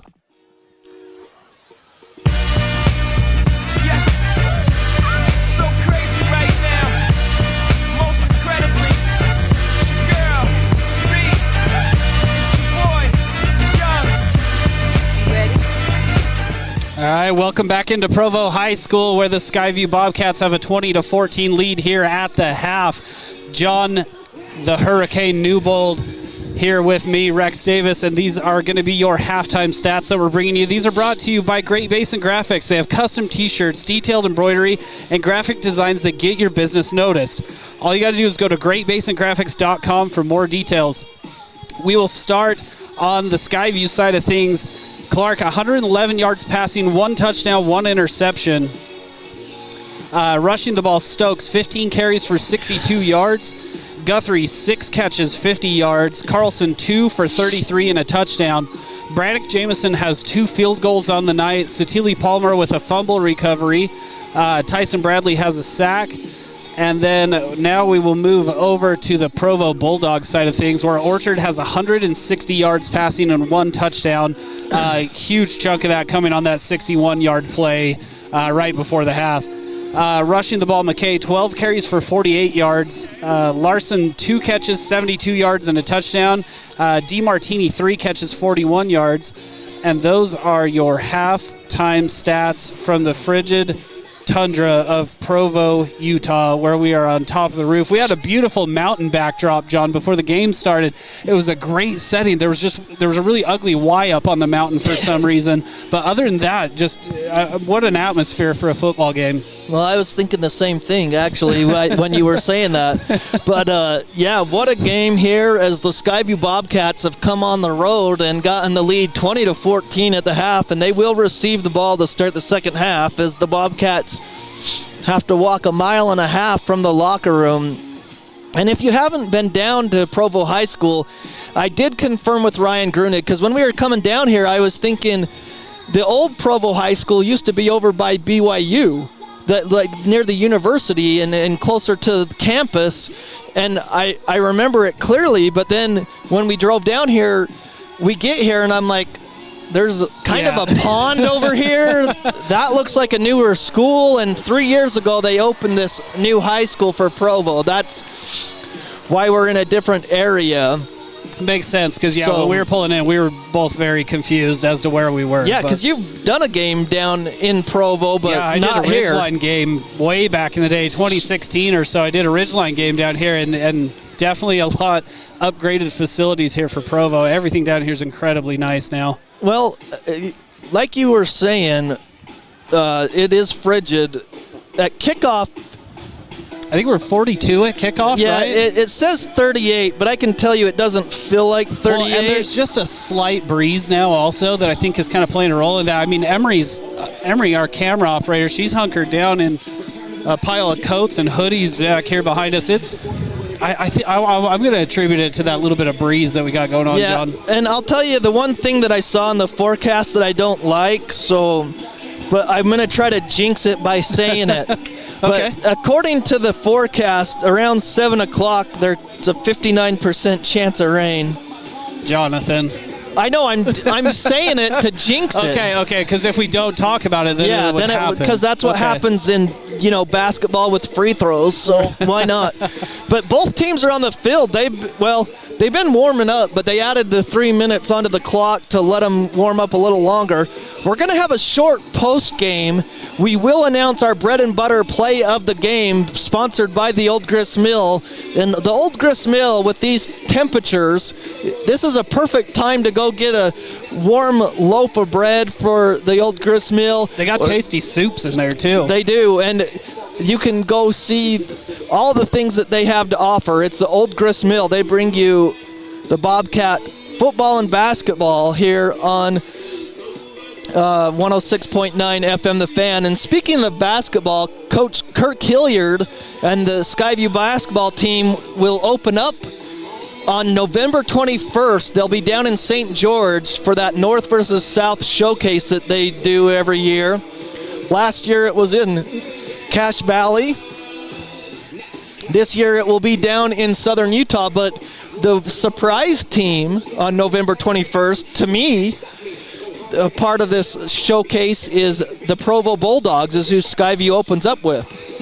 So a little interesting there. Yeah, but some of these kids are going to be kind of familiar with each other by then, I guess, because you got kids on Skyview that definitely play basketball, and my assumption is some of these kids on Provo do too, especially when you got 6'4" wide receivers out there. So, yep, for sure. We know Guthrie and Chance Wilson do.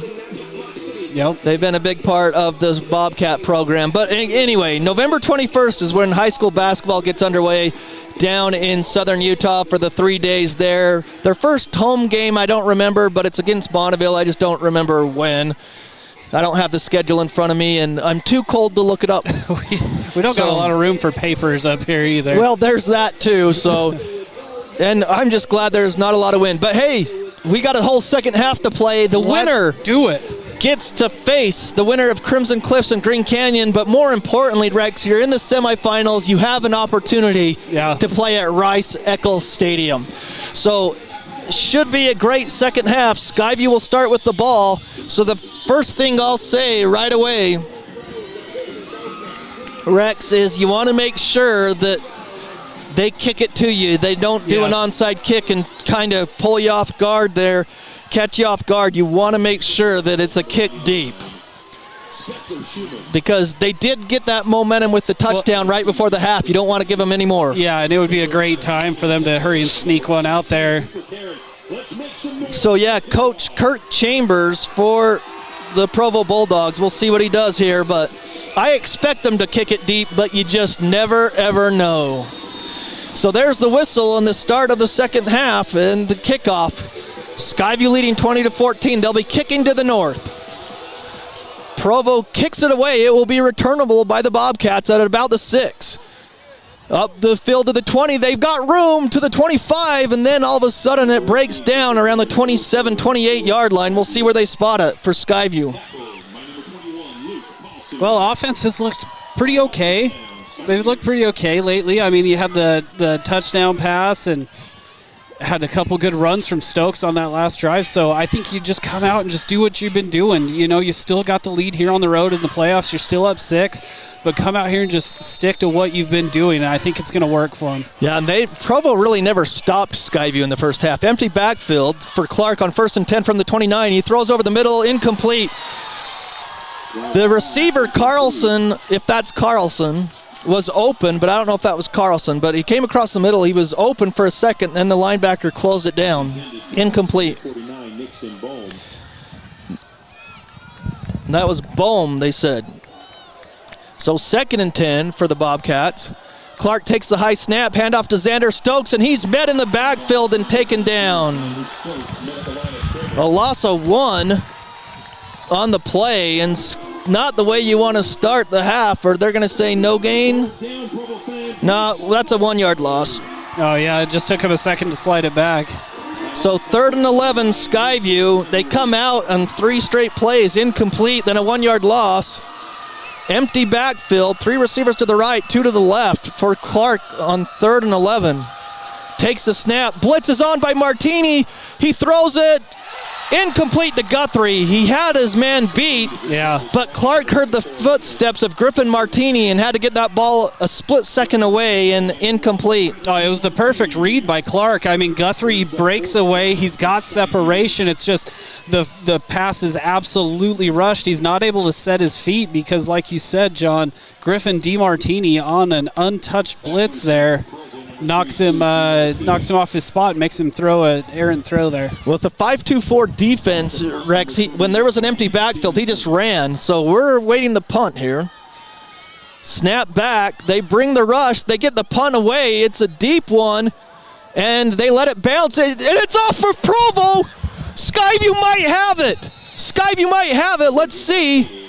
DiMartini does come up with it. It took a crazy bounce off the turf, Rex. He was going to let it bounce in front of him, and then Crew DiMartini jumped on it at the last second. It took a crazy bounce, and Skyview was there, but it goes to the Provo at their own 29. I feel like the ball gets a mind of its own when it's chilly outside like this. It just it gets cold. There's more fumbles. There's more weird bounces and stuff like that, and that was an example of it right there. But luckily for Provo there, they're able to get that thing back. So Orchard has two receivers on each side on first down. Orchard takes a snap. He's going to hand it off to McKay and rips through one tackle and then it's taken down after maybe 2 yards. Tyson Bradley's pumping his fist coming out of that pile. Yeah, Tyson Bradley knew exactly where that play was going. He was right there to make the tackle on the play. So again, Skyview really, after the first drive that Provo had, Skyview's defense bowed up and didn't give them anything. They actually, we'll give them 2 yards, but 2nd and 8, but that big play at the end of the half hurt Skyview. 20-14, Skyview leads though in the third quarter. They pass it to McKay, just flare it out there, and Skyview makes a tackle. I think that was Dickey. Yeah, that's who I was thinking that was too, was Dickey. What a play by him to come up and make that tackle. McKay left the backfield kind of, and they just flared it out to him. No gain as Orchard was ripped down by Dickey. So the ball's still at the 32-yard line. They're on 32, 3rd and 7. Big down for the Bobcats. 10 minutes to play here in the third, 20-14 Skyview. 3 receivers out to the left for Orchard. Takes the snap. He's looking left. Now he throws right for the screen. Skyview read it, and they're there. Yeah, Malcolm Young comes up and makes a play on that. It's set up pretty well. DiMartini's in a good position to move the chains here, but Malcolm Young, great play by him. So only a 2-yard gain, and they bring the punt team, it looks like. So Skyview gets it back, we hope, barring a penalty or some fake punt. 4th and 6 from their own 34. Skyview to receive at their own 28, it looks like. They did fake one earlier.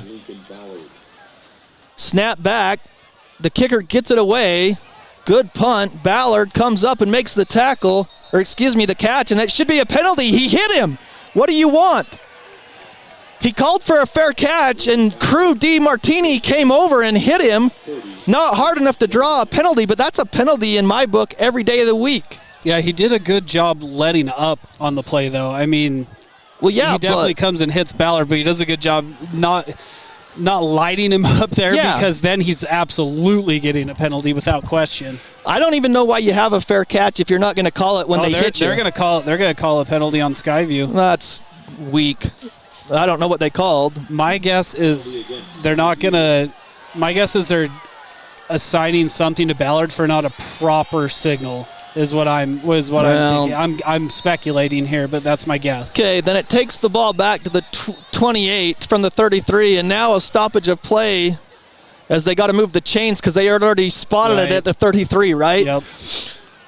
So the clock at 9:06, Skyview leads 20-14. So Rex, really, because both teams went out, 3 and out, it doesn't even matter. We're starting over. We're starting over, just less time on the clock. Skyview's got to take control of this game here. 2 receivers to each side. Clark in shotgun. Kind of the pistol, actually. Stokes behind him. He takes a snap. He's going to pass. Throws over the middle, complete, and Lincoln Ballard's lit up there. That could have been helmet to helmet. Yeah, it definitely was. But they don't call anything, but he held on up to the 34. So 6-yard gain to Ballard, 2nd and 4. Clark takes it, handoff to Stokes up the middle. He's got maybe 2. And then he's pushed back. 2-yard rush, so bring up 3rd and short. I think after that hit, I don't know, Ballard's so tough. I would want to check him, but I mean, he looks absolutely fine. Yeah, up to the 36. It's actually about a yard shy, so maybe he got 3 yards on 2nd down. So it's 3rd and 1. Play clock down to 12. They got plenty of time as they look to the sideline. Clark in the pistol on 3rd and 1. Play clock down to 3. Gets it off. Turn around, hand off to Stokes. He's got it. He had a lot of room and momentum. He's got it up to the 40. He only needed 1 yard, and he got 2 for the first. You could just see it, Rex, that with that momentum that he had the first, there's an edge created there to get the first. Yeah, offensive line fired off the ball really good there. Satili Palmer over there on left tackle. You got D-Heck as well. So the clock stopped at 7:57 for some reason. Not exactly sure. Now they wind it. 20-14 Skyview, 3rd quarter, 7:50 left in the 3rd. Skyview's got it at their own 40. Cash Howell checking in on offense.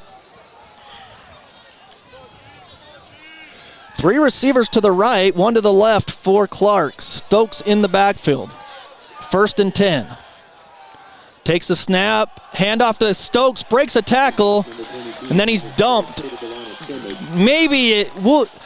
I mean, you're not going to give him a half yard. We'll give him a yard, but that's really stretching it. Yeah, that's been tough sledding for Stokes. So 5th play of the drive coming up. Clock running, 2nd and 9 Skyview. They do mark it up at the 41, so he stretched forward. He broke a tackle to get that extra half a yard. 2 receivers to the right, 1 to the left. 2nd and 9. Clark back to pass. The blitz up the middle. Clark tucks it, and he's going to get dumped. He's sacked. He got past the initial rush, Rex, but he couldn't get away from everyone. Yeah, it was a good job by Jack stepping up into the pocket, climbing that ladder, but then all of a sudden the middle collapses too. The edges collapsed, which forced him up, but then the middle collapsed too, and there's just nowhere to go there. So a 3-yard loss brings up 3rd and 12, back to the 38 as the Provo faithful make some noise here in the 3rd quarter. Skyview leading 20-14, clock down to 6:25. Still looking to the sideline. The play clock's already down to 4. 3, 2, they get it off with 2 seconds. Clark back to pass. He throws, he's got a man. Incomplete. Ballard, as Crew DiMartini, the safety, came across his face at the last second. Ballard had the ball, but it was maybe deflected there at the 40-yard line of Provo. Yeah, you're exactly right, John. Ballard is there, and he's thinking, oh, yeah, I've got this thing. But then all of a sudden, DiMartini just flashes in there and knocks it down and gives Provo a chance to get the ball back here. So Brandon Jamison comes in. They reset the play clock, or they're trying to at least, as it was down to 10. Yeah, we've seen Chance Wilson handling some punting duties as of late, but with him being out today, it looks like Brannick will be back punting again. So Crew DiMartini is standing at his 25. Rushes on. It's away by Jamison. It bounces at the 32 and goes straight sideways. So Jamison's punt goes out at about the 32 or 33 of Provo. So Skyview moved the ball a little bit, but then their drive stalled. And now from their own 33, 6:04 remaining in the 3rd quarter. And now it's Provo's ball. In the first half, it didn't seem like Skyview could be stopped. In the second half, Provo stopped them 2 times. Yeah, it's been a tale of 2 halves really kind of for both offenses. I feel like both were kind of able to move the ball up and down the field a little bit. And I feel like we didn't see a lot of 3 and outs, but man, that's kind of been the story of the second half. So you got 2 running backs in the backfield with Orchard, 2 receivers to the right. Orchard takes it. He's going to give it to the up man, and he is stuffed and taken down at the 30. Skyview not fooled. Yeah, Mean Dean comes up and makes that play defensively for Skyview. The other running back, 24, is Malik Filiamatu. Yeah, Filiamatu He got stuffed for a 3-yard loss. So 2nd and 13. And they got that same formation out there, Rex. They're not going to go away from it. Same formation. 2 receivers out there, 1 to the left. 2 running backs in the backfield. As Skyview's showing blitz. They turn around, they pitch it to McKay out that right side with the extra blocker, but Satili Palmer! Oh my goodness! That's how you wrangle someone down. My goodness! As he ripped McKay down to the ground. Oh my gosh, John, we had a chance to interview Satili just was it last week or the week before? Last week we got to interview Satili, and he sat down in between you and I, and we're like, this is a big young man. Yeah, what a play there he just made. Sorry, Rex, I was going to say that chair, the legs were bowing. Yeah, he's a big boy. 3rd and long, 3rd and 15, back at their own 29. Skyview showing blitz again. 3 receivers to the left for Orchard. Takes the snap. He's back to pass. He's looking right. Now he comes back left. He's throwing deep. And incomplete. I think he was trying to hit Griffin DeMartini that time. Yeah, he was trying to hit DeMartini, but it's almost like everybody kind of lost the ball in the lights or something. Yep. He kind of mistimed his jump. The Skyview defender mistimed his jump. Everything was just kind of out of sorts. It's like the ball just got lost. I thought it was going to be caught, but I think you're exactly right. Something happened where they couldn't locate the football. Everybody, like everybody defenders in the area, yeah. Because there was about 3 Bobcats in the area as well. So incomplete brings up 4th and long, 4th and 15. Ballard standing at his own 35 to receive this punt. Skyview showing blitz, Rex. They're coming after this punt. Malcolm Young barely or almost got there. It's back, returned at the 40, to the 45, to the 50, and Ballard's knocked out of bounds near midfield. But Skyview decided they were and the late flag comes flying in. Oh, this might be on Skyview though, Rex. Well, what happened, John, was 2 Provo defenders collided on the Skyview sideline. Well, let's see what the call is. That's interesting. Let's see. Personal foul on Provo. Wow. So that will take it from the 50 to the 35. That's huge with 4:29 in the 3rd. But Skyview came after it. Malcolm Young about got that punt. It was close. It was very, very close. This is a huge swing here, though. And I think I got a little distracted on the play, John, because I watched the two Provo defenders make their collision. No flag. No flag. They just waved it. Yeah, they're going to So wave maybe it that's off. what it was, Rex. I think that's what happened is there was this huge collision on the sideline, but it was 2 Provo defenders. I didn't see anything there that would warrant a penalty. So they actually mark it at the 49 of Provo. Skyview will have it 1st and 10. 3 receivers to the right, 1 to the left. In the pistol is Clark. Takes it, throws it out there quickly to Guthrie. You know, when your offense isn't moving, go to your sure man, and that's Guthrie. He's up to the 40, so a 9-yard gain, I believe, to the 40. Oh, there's a penalty marker, and it's an ineligible receiver. And that stuns me, because how do you get downfield the block on a quick hitter like that? That's a quick comeback route. Yeah, that makes no sense. And I think Coach Alder, that's Coach Alder down there. I can't tell, but I think he was talking to the official like, how can it be when we got the ball within the first 2 seconds? Yeah, how can it, like on a screenplay, sure, or like something that takes time to develop, but that, I don't know. Same formation, 1st and 15. They turn around, they do, you know what? That's the same darn exact play. It was. And they throw Guthrie out of bounds, and they're chewing out the official down there. And ineligible receiver. Okay, this referee, the umpire needs to call it both ways because that's junk. You're throwing the ball too quick to be an ineligible receiver downfield. I don't understand this. How can a 4 or 5 yard hitch route be an ineligible receiver downfield? Clark's not even putting his fingers on the laces. Yeah, Coach Alder is upset about it. Clark's taking it and throwing it. That's a terrible call. If they went untouched and sprinted down the field, I don't know how they could be downfield. So the referee's letting Provo get back into the game with terrible calls. The umpire needs to call them both ways because all Skyview's doing is turning and throwing. They're not even taking a second to do anything. 1st and forever now. 1st and 20. Clark back to pass, double move. He throws to Guthrie, and he catches it. But they're going to say incomplete. No, incomplete. Now let's look and see, umpire. Geez.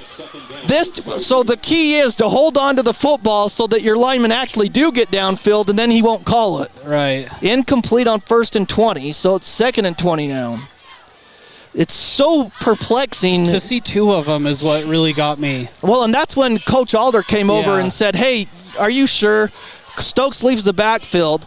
Clark's going to throw a pass. It's complete. There's Karen on the screen. The middle screen, he's to midfield. Good play there. And a late flag comes in. I think this is going to be on Provo. Yeah, there was a shove at the end of that play right as I was looking down to write the stats. So 9 yards on the wide receiver screen, and then we'll await the penalty. You got to give us 1 back since you called 2 on us. But that was to Karen for 9 yards. Personal foul. Targeting on Provo. That's what it was, targeting. Wow. So Cooper Karen. So they'll get the first down, Rex, because it's 15 yards. That was a helmet shot, so it takes it up to the 35. So that's a big penalty there. So via the penalty, first down. So Skyview, even though they got 1st and 20, they're 1st and 10 now at the Provo 35, leading 20-14. Empty backfield. Clark takes the snap. The blitz is on, and he's sacked. Right up the middle, and Skyview gets it taken down on another loss. Yeah, Tulio Vaca again. I mean, he is a menace there in the middle of the field. 10-yard loss. So it takes it back to the 45 from the 35. 3 receivers to the right, 1 to the left. In the pistol is Clark on 2nd and 20. Takes the snap, back to pass. They set up the screen. Yeah, and he grounded it. They read that perfect. Provo knew this very second that they were not engaged on a block to retreat, and that is what they did. That was a great play by Isaac Moai, the defensive end for Provo. So 3rd and 20 Bobcats. So just when it looked like the penalty would help them, to the 35, they've gone backwards. So 3rd and 20, 3 receivers to the right, 1 to the left. Stokes leaves the backfield. Clark, plenty of time, he throws, and he's bumped out of bounds. Oh, wow, the flag comes in for a pass interference. I think these officials are really wanting to be a big part of this game, because that's really not pass interference to me. It's not. And it is. It's pass interference on Provo. Yeah, I mean, and John, yeah, we've been critical of some calls that have gone Provo's way, but that's not really pass interference down the side either. Nope. It doesn't. If you wanted to call it defensive hold or something, I would buy it, but he did bump him, but it's going to bring up 3rd and 5. It's not an automatic first down. The 15 yards takes it up to the 30. So now Skyview with 3:09, they lead 20-14, but it's 3rd and 5 now, and this is the direct snap. Isn't that Stokes? Yeah, Stokes is in a wildcat. So let's see, Stokes tries to go hard count. The play clock still got 25 seconds on the play clock. They got plenty of time. This is a critical 3rd and 5. Now Ballard goes in motion to the left side. Stokes is going to take it and run to the right. And he's snowed under, so it's a loss of 2.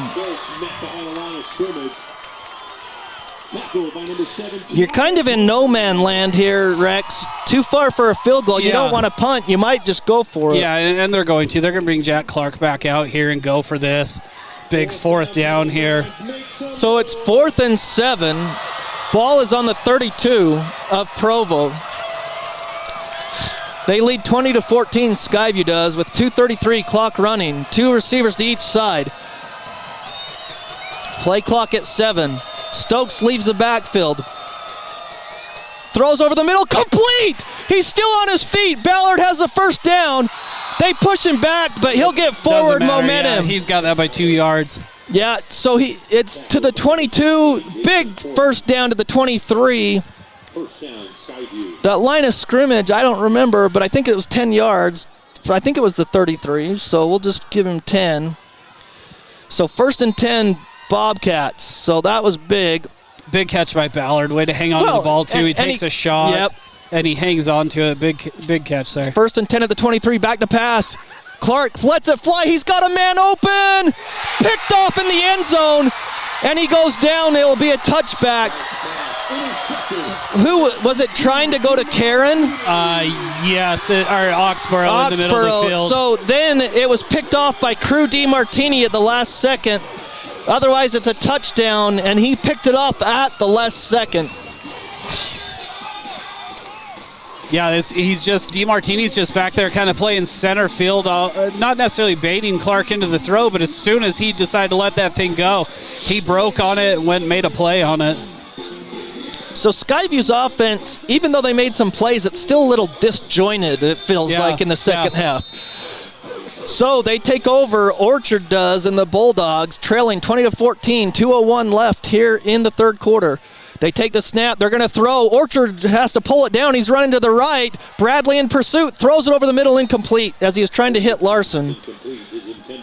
So he looked to the one way, Rex, and it must not have been there because then all of a sudden he rolled right, and Bradley was in pursuit, so he just threw it incomplete over the middle. Yeah, just throw it in the area of a receiver and live to play another down here. Don't take a loss, and especially don't take a hit from Tyson Bradley. Yeah, word to the wise, never take a hit by Bradley. No. 20-14, Skyview leading, 2nd and 10 for the Bulldogs.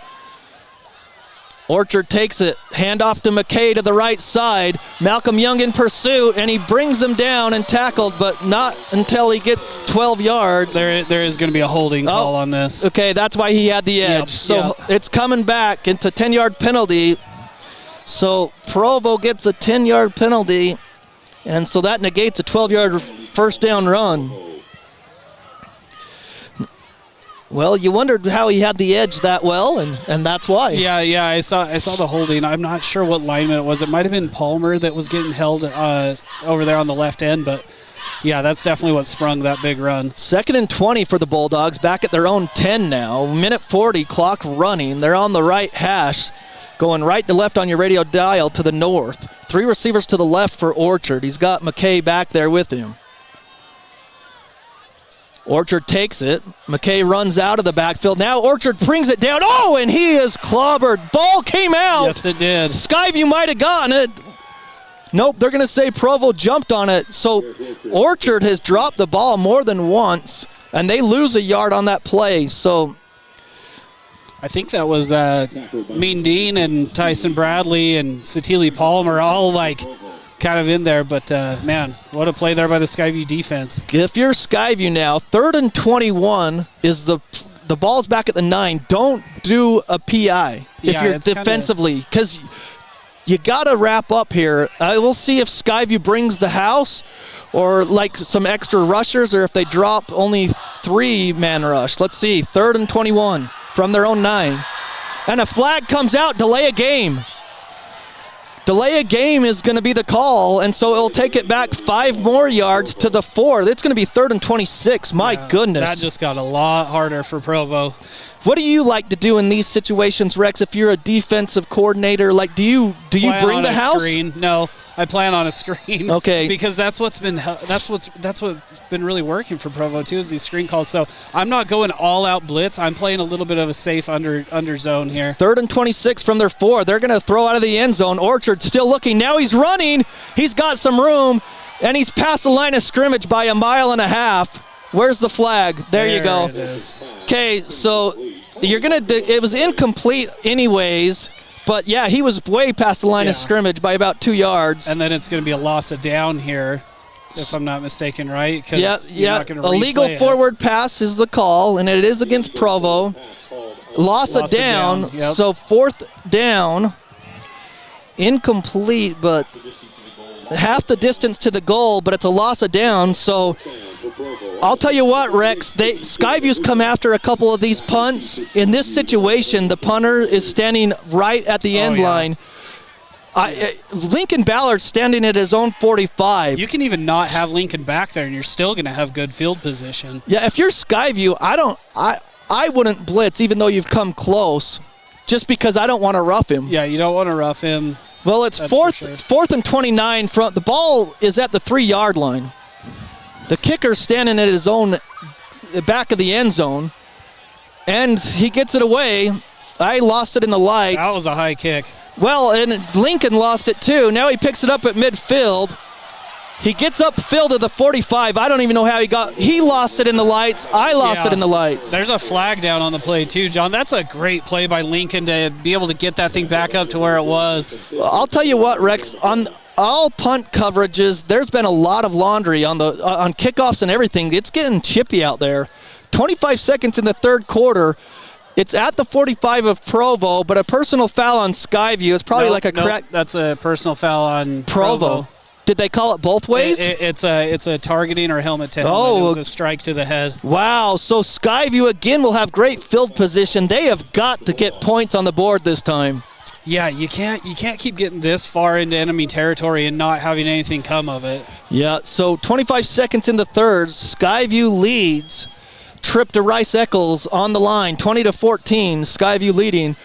It's going to bring the ball up to the 30-yard line. I thought it would have been even further, but Skyview will start 1st and 10 at the Provo 30, but you've got to get points this time. Last time was an interception in the end zone. 1st and 10 Bobcats. They'll probably just run one play here. And a flag comes out, probably an ineligible receiver downfield because we hiked the ball. The umpire threw it, so I had to say it. Yeah, it was a false start. We'll go for a false start, yeah. And I'm okay with the false start because it was. Yeah, it's like a real penalty. But hey, when it's an umpire throwing the flag and he's so quick at it, I thought maybe it's an ineligible receiver, even though we didn't even get the handoff. Sir, that has to be a pass play. Okay, 35-yard line, 1st and 10, 1st and 15, excuse me. Clark back to pass, blitz is on, and he's sacked. Down he goes, and he's fumbled. Stokes picks it up. Wow, the ball came loose. Griffin DiMartini knocked it loose. And Stokes, Johnny on the spot, picked it up and ran it back. And really, it's going to be a loss of 1.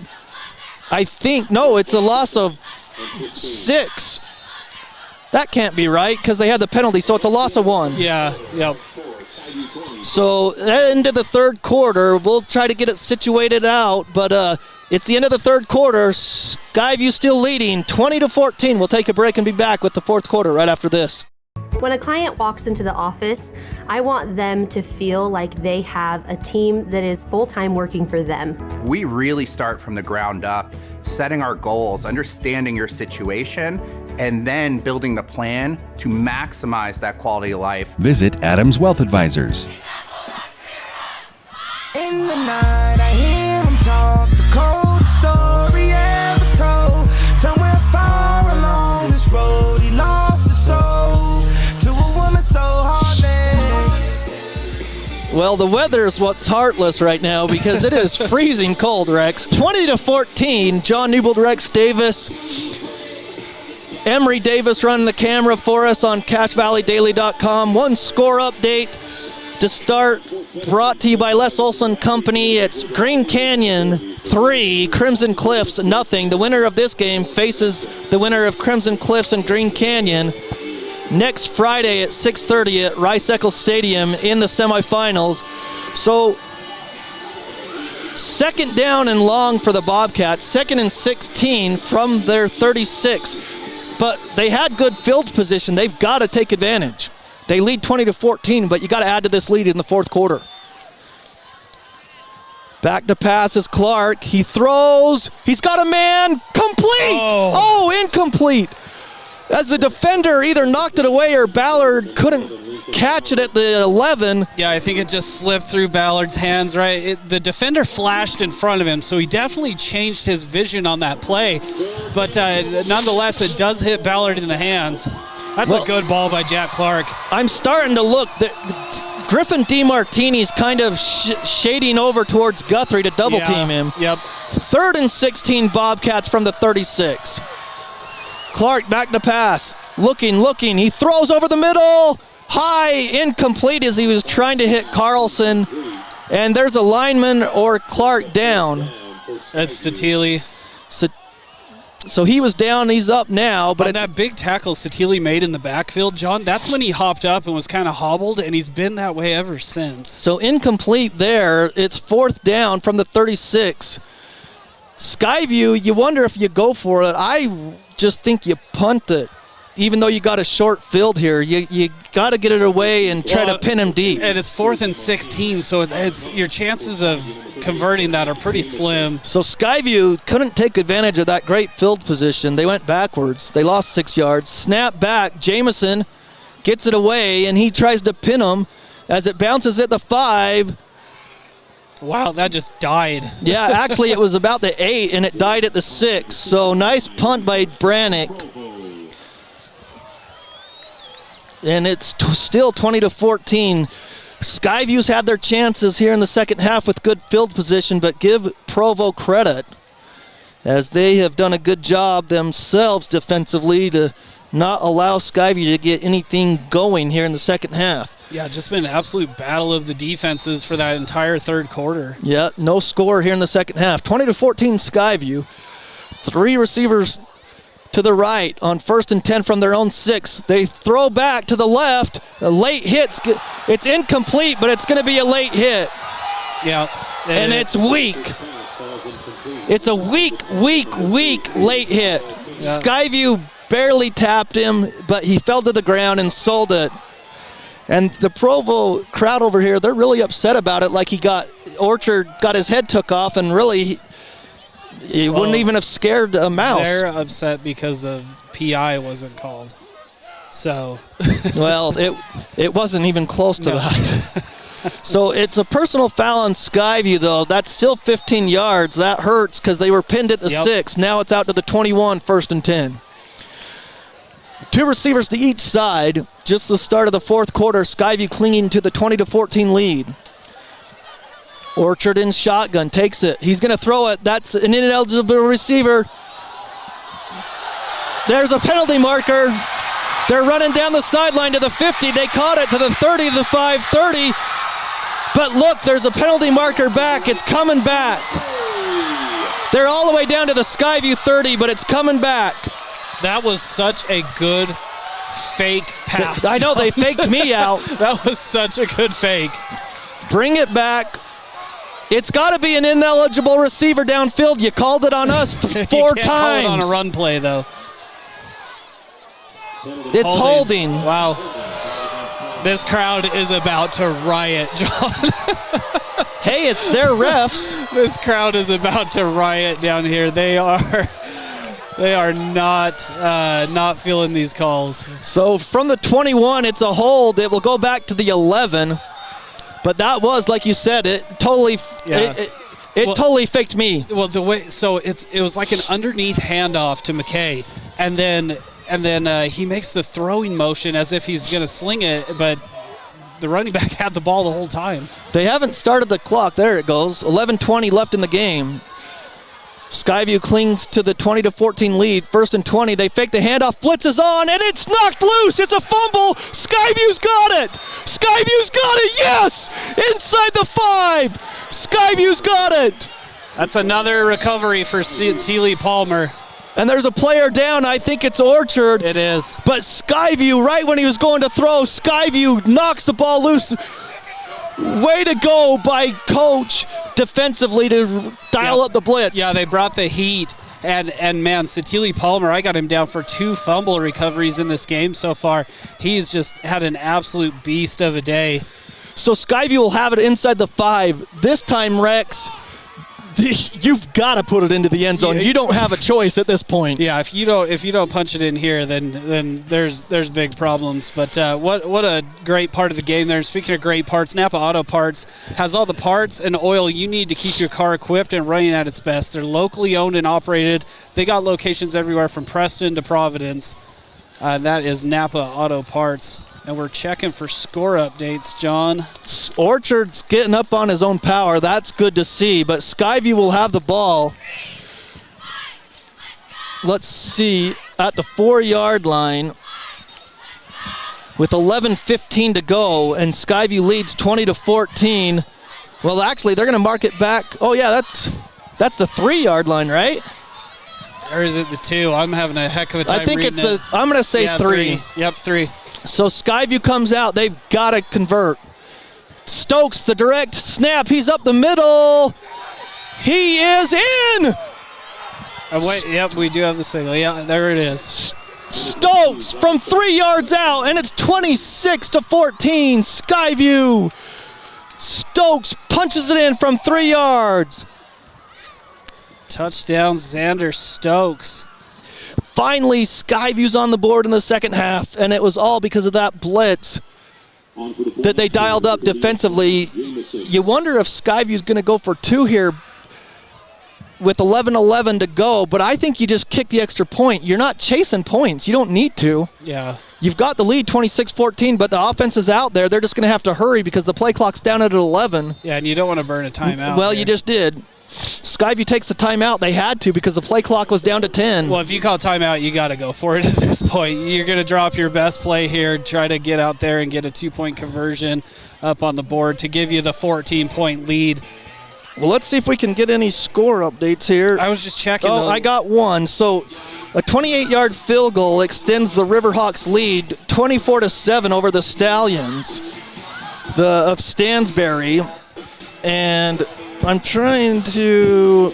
There's someone else that's covering the game.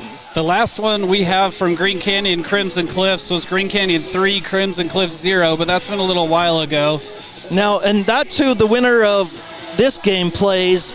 Score updates brought to you by Reactive Physical Therapy. And Rex, I might have to hit him up because I can't feel anything.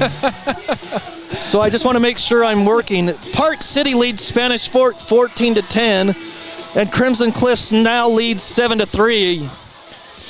So Skyview going for 2 here. After the 3-yard touchdown, Clark is in the pistol. Stokes behind him, takes the snap, rolling to the right. Throws back to the left to Guthrie, and he's incomplete. He threw it too far. I like the play call. It was greatly covered by Provo. They just sailed it on that play. It's not a bad design at all. Everything flows right.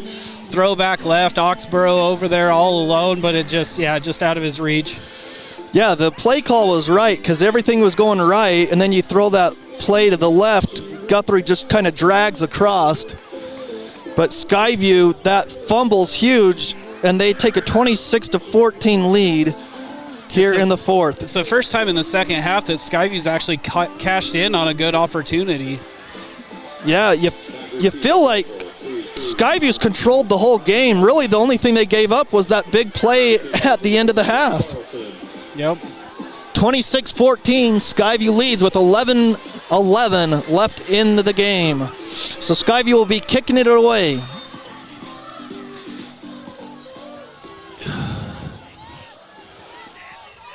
As they kick it off, it will go to about the 6. It's returned by Crew DiMartini. He's to the 20.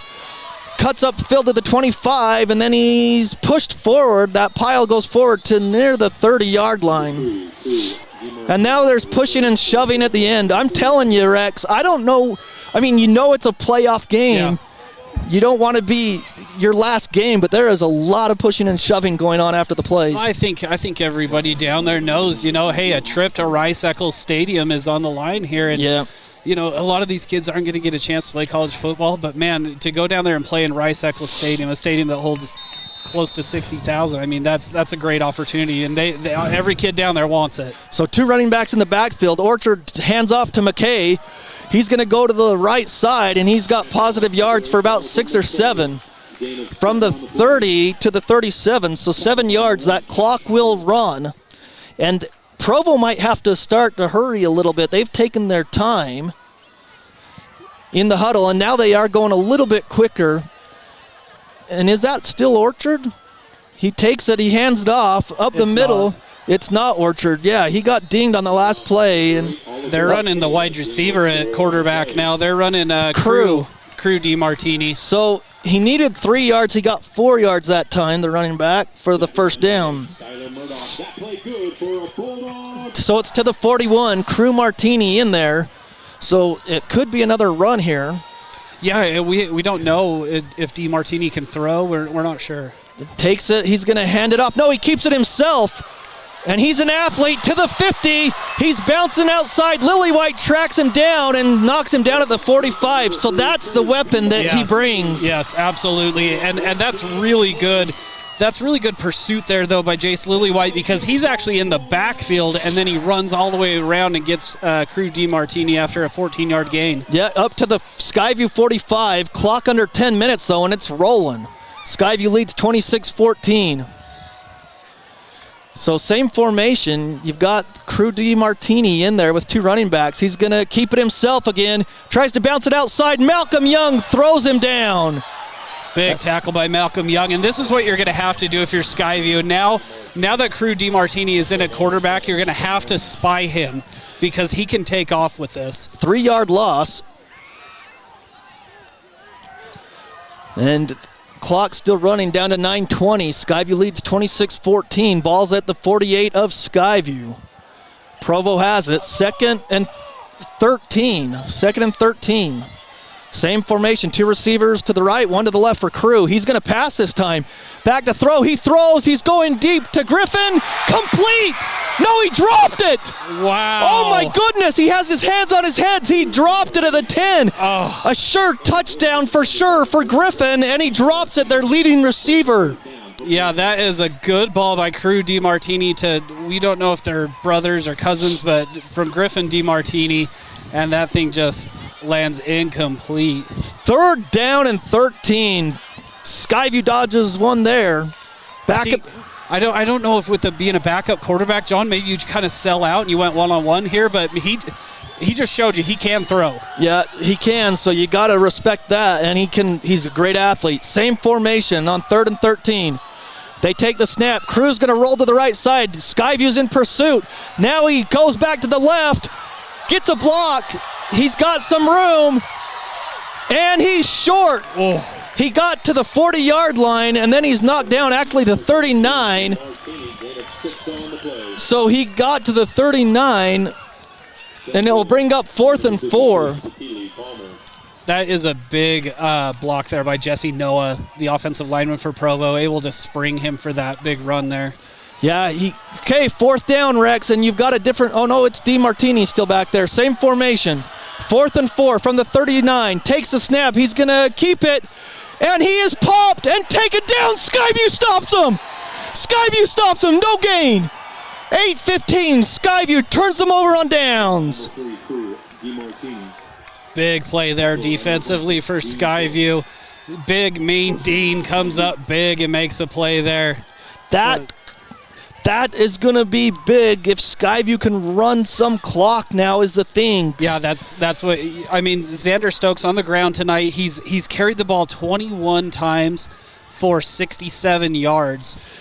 Skyview, they lead 26-14 with 8:15 left. They've got to get a couple first downs to keep this clock running, but Skyview runs that high-octane offense. First down for the Bobcats. Pistol formation for Clark. They're at their own 39 with a 12-point lead. Takes the snap, handoff to Stokes, got a hole, and he leans forward across the 40 to about the 42. We'll give him 3 yards for the first. So, again, Fale on the tackle, but Skyview is going to bleed this clock, we think. But they're at the 42. 2nd down and 7. Clark now looks to the sideline. It's clock down to 7:45. Play clock at 15. You can run this down to about 7.5. Play clock down at 9. Down to 7. 5, 4, 3. Clark gets it off. He's going to throw. Complete to Guthrie. First down across the 50 to the 49. What a throw and catch by Clark to Guthrie. I was watching pre-snap, John. I noticed that they weren't having DiMartini help on that side on Guthrie. It was going to be a one-on-one situation over there. 9 yards for the first to the 49 of Provo, and they're going to let the clock run down to 7:10 right now. 26-14 Skyview. 18 seconds on the play clock. This is when you need to execute. Clark looks to the sideline again. Play clock down to 7. Down to 5, down to 4, 3, gets the snap, turn around, hand off to Stokes, big hole, and he's across the 45 to the 44, 5 yards. And that clock is running. the Provo Bulldogs still have 3 timeouts. Skyview 2. Xander Stokes, 23 carries, 75 yards on the night. He's got the touchdown, too. Clock down to 6:30 left in the game. Skyview leading 26-14. Can Skyview cling and just bleed that clock? They could have clinged to this lead of 12 points in the fourth quarter. Play clock down to 5. Clark takes it, handoff to Stokes' right side. He bounces backwards and then forward again for positive yards when it looked like he was going to get no gain. Yeah, good hard-fought ran there by Xander. Brings up a 3rd and very manageable here for the Skyview Bobcats. So 3rd down, it will be 3rd down and 3 from the Bulldog 42-yard line. Skyview leading 26-14, 5:45 on the clock. Play clock running. They can run it down to about 5:30. Little wildcat again. For Stokes. He takes the snap. He's just going to run up the middle, and he's cracked and taken down. No, he'll be a loss or no gain. And now a timeout by Provo, I believe. And nope, it's not a timeout. There's just lots of whistles. So no gain. He'll bring up 4th down. Clock is still running. 4th down and 3. This is that no man's land, John. I think they do. They were going to take 2 downs to get this because, I mean, I don't know. Maybe you have Brannick come in. He pinned him. That's what they're going to do here. They're going to have Brannick come in because he pinned him last time. 5 minutes, under 5 minutes to play. 4:55. Play clock down to 6. Down to 5. Down to 4. 3, 2. They get it off. Jamison needs to get the punt off, and he does. It's a high one. And it will take a Skyview bounce, but they can't keep it out of the end zone. It took a huge bounce at the 15, and then it just scampered away and into the end zone with 4:40 to play. So Skyview could have pinned them, Rex, but instead it'll be Provo ball. It's a mistake by the coverage team, John, because you got to have somebody in front of him in case he's catching it, but you got to have somebody behind him too in case he's decoying it and not actually going to catch it. So it looks like Orchard's back. I see number 2 out there, so Orchard is back. They gave DeMartini his receiver gloves back. Okay, so Orchard in shotgun, 26-14 with 4:40 left. Skyview defensively needs a stop. Orchard back to pass. He throws complete. No, he dropped it. Yeah, dropped. Crew DeMartini had 10 yards on the curl route, and then he dropped it incomplete, so the clock stops. But Provo has 3 timeouts, 4:35 left to play. They're going left or right towards the south on your radio dial. I could hear a little shiver in your voice right there. That's just a little bit? I think I still have warm. I still think I have feet. I'm not sure. 2nd and 10, 2 receivers to each side. Orchard back to pass. Throws over the middle, complete. That's Larson. Wow. Across the 35 to the 38-yard line. 18 yards for the first. So they'll set the chains and then... So from the 38, clock runs with 4:20 left to play. The Orchard takes the snap. Back to pass. He throws to Lily White. And Lily White was right there with Larson on the wheel route. And I called it for Lily White because it hit him in the hands. Yeah, it looks like the pass was intended for Lily White, but no, that's actually to Larson. No, I'm pretty sure he wanted Lily White to have something. Larson, 3 catches, 90 yards in the game. So clock down to 4:14, 2nd and 10 for the Bulldogs from their own 38. They trail 26-14. Back to pass. The blitz is on. They throw the screen, and it's complete. Skyview read it. They just need to get McKay down, and they do. So the clock will run. That was read very well by Skylar Murdoch. He saw that thing coming from a mile away. 3-yard pass, and the clock's running, and they're at the 41. 3rd and 7. Clock under 4 minutes to play, Rex. Skyview by 12. Provo ball. Skyview showing blitz. Orchard back to pass. The blitz is on, and he's hit. Ball's loose. Skyview picks it up, and it's a fumble. Malcolm Young down the sideline. Skyview's going to get a fumble recovery. They called it a lie. Yes! Skyview has it. It's a fumble. I definitely want to go back and watch that one, John, because I'm trying to look through the chain link as we're doing this. And, I mean, hey, it's called a fumble on the field. It's a fumble, right? But Malcolm Young picked it up and ran it back, and Skyview's got it. Coach Chambers is all over the official with 3:37 left. It doesn't matter, though, because there's no review in high school. Skyview will have it with 3:37 and a 12-point lead. Skyview Rex is looking like they're punching their ticket to Rice Eccles. Yeah, we will see how this thing goes. We still got 3:37, a 12-point game here for the visiting Bobcats, but you got to think they're I don't know, it depends on the coach. A lot of coaches take it north of the 2-minute, but down 12, you're probably taking them here. So at the 29-yard line of Provo, after the Malcolm Young return on the fumble, they turn around, hand off to Stokes. Got to hold and secure that ball. Yes. Timeout Provo with 3:31, and it will be a loss of 1 on that play to Stokes. So again, stay tuned post-game. We'll have our old gristmill bread and butter play of the game.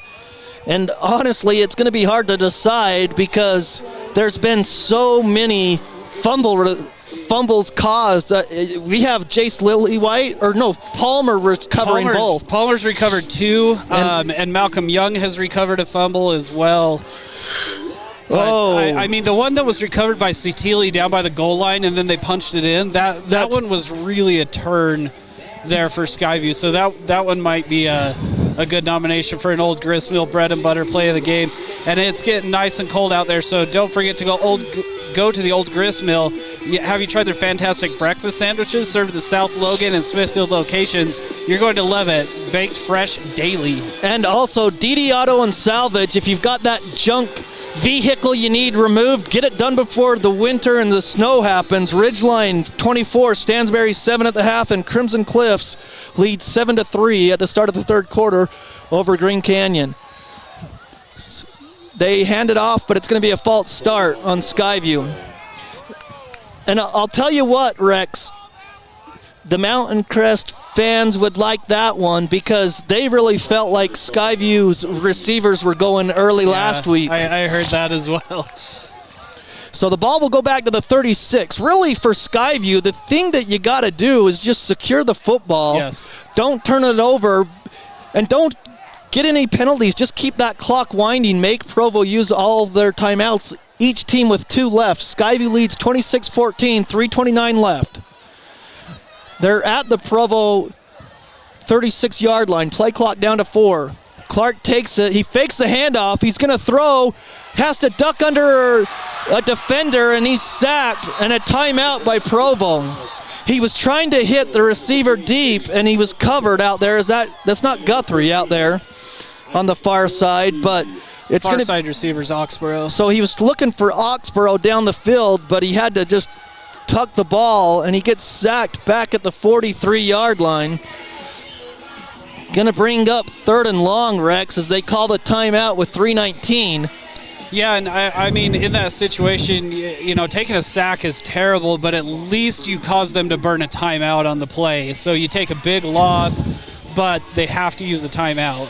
Yeah, and it's better than, like, throwing an incompletion. Yes, right. So Incompletion gives them a timeout because it stops the clock. So throwing it away, you know, you're better off just hanging on to that thing. Well, I don't know what Coach Alder does on 3rd and long. The line of scrimmage is back at the 43-yard line. They got to get up to the 19 for a first. But if I'm keep the clock running, if I'm the play caller, I'm running the ball to Stokes up the middle, and you hope they burn their last timeout, or you just let the clock run under 3 minutes. Absolutely.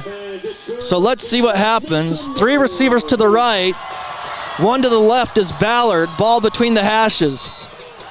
3rd and long for Skyview at the Provo 43. Skyview leads by 12. They're going to throw it, and it's maybe caught by Ballard inbounds at the 35-yard line. Cooper Cairn. Oh, Cooper Cairn. Are you serious? Gotta be kidding me. I swear number 18's going to haunt me for the rest of my life. So they used their last timeout with 3:16. And I thought Ballard was all alone. It was Karen. That's a great catch by Karen, by the way. And he stays in bounds, which is big. To the 35. So that was from the 40. Was that the 46? So we'll give them 11 to Karen, but they used their last timeout. So Skyview did what they needed to there. 24 yards receiving for Cooper Karen in the game, 156 passing for Jack Clark. So it's going to bring up about from, let's see, 29 to the 35. So yeah, it's a 4th and 16. So Skyview will punt it away. And I'll tell you what, Provo has been bringing people. Let's see if they bring the whole house. They haven't brought the whole house yet. Try to pull off everything off the table there. So let's see what Jamison does here. He's got to get it off. Doesn't really matter where the ball goes. You just don't want to give up a big return. Skyview leading 26-14 with 3:16 left. Provo, no more timeouts. They are looking like they're bringing everybody. Snap back to Jamison. He gets it away. Skyview needs to get it. Lillywhite touches it. You got to down it. As they down it at the 8. Lillywhite just punched it that time. And, oh, did I run out of sheets of paper? What a bummer.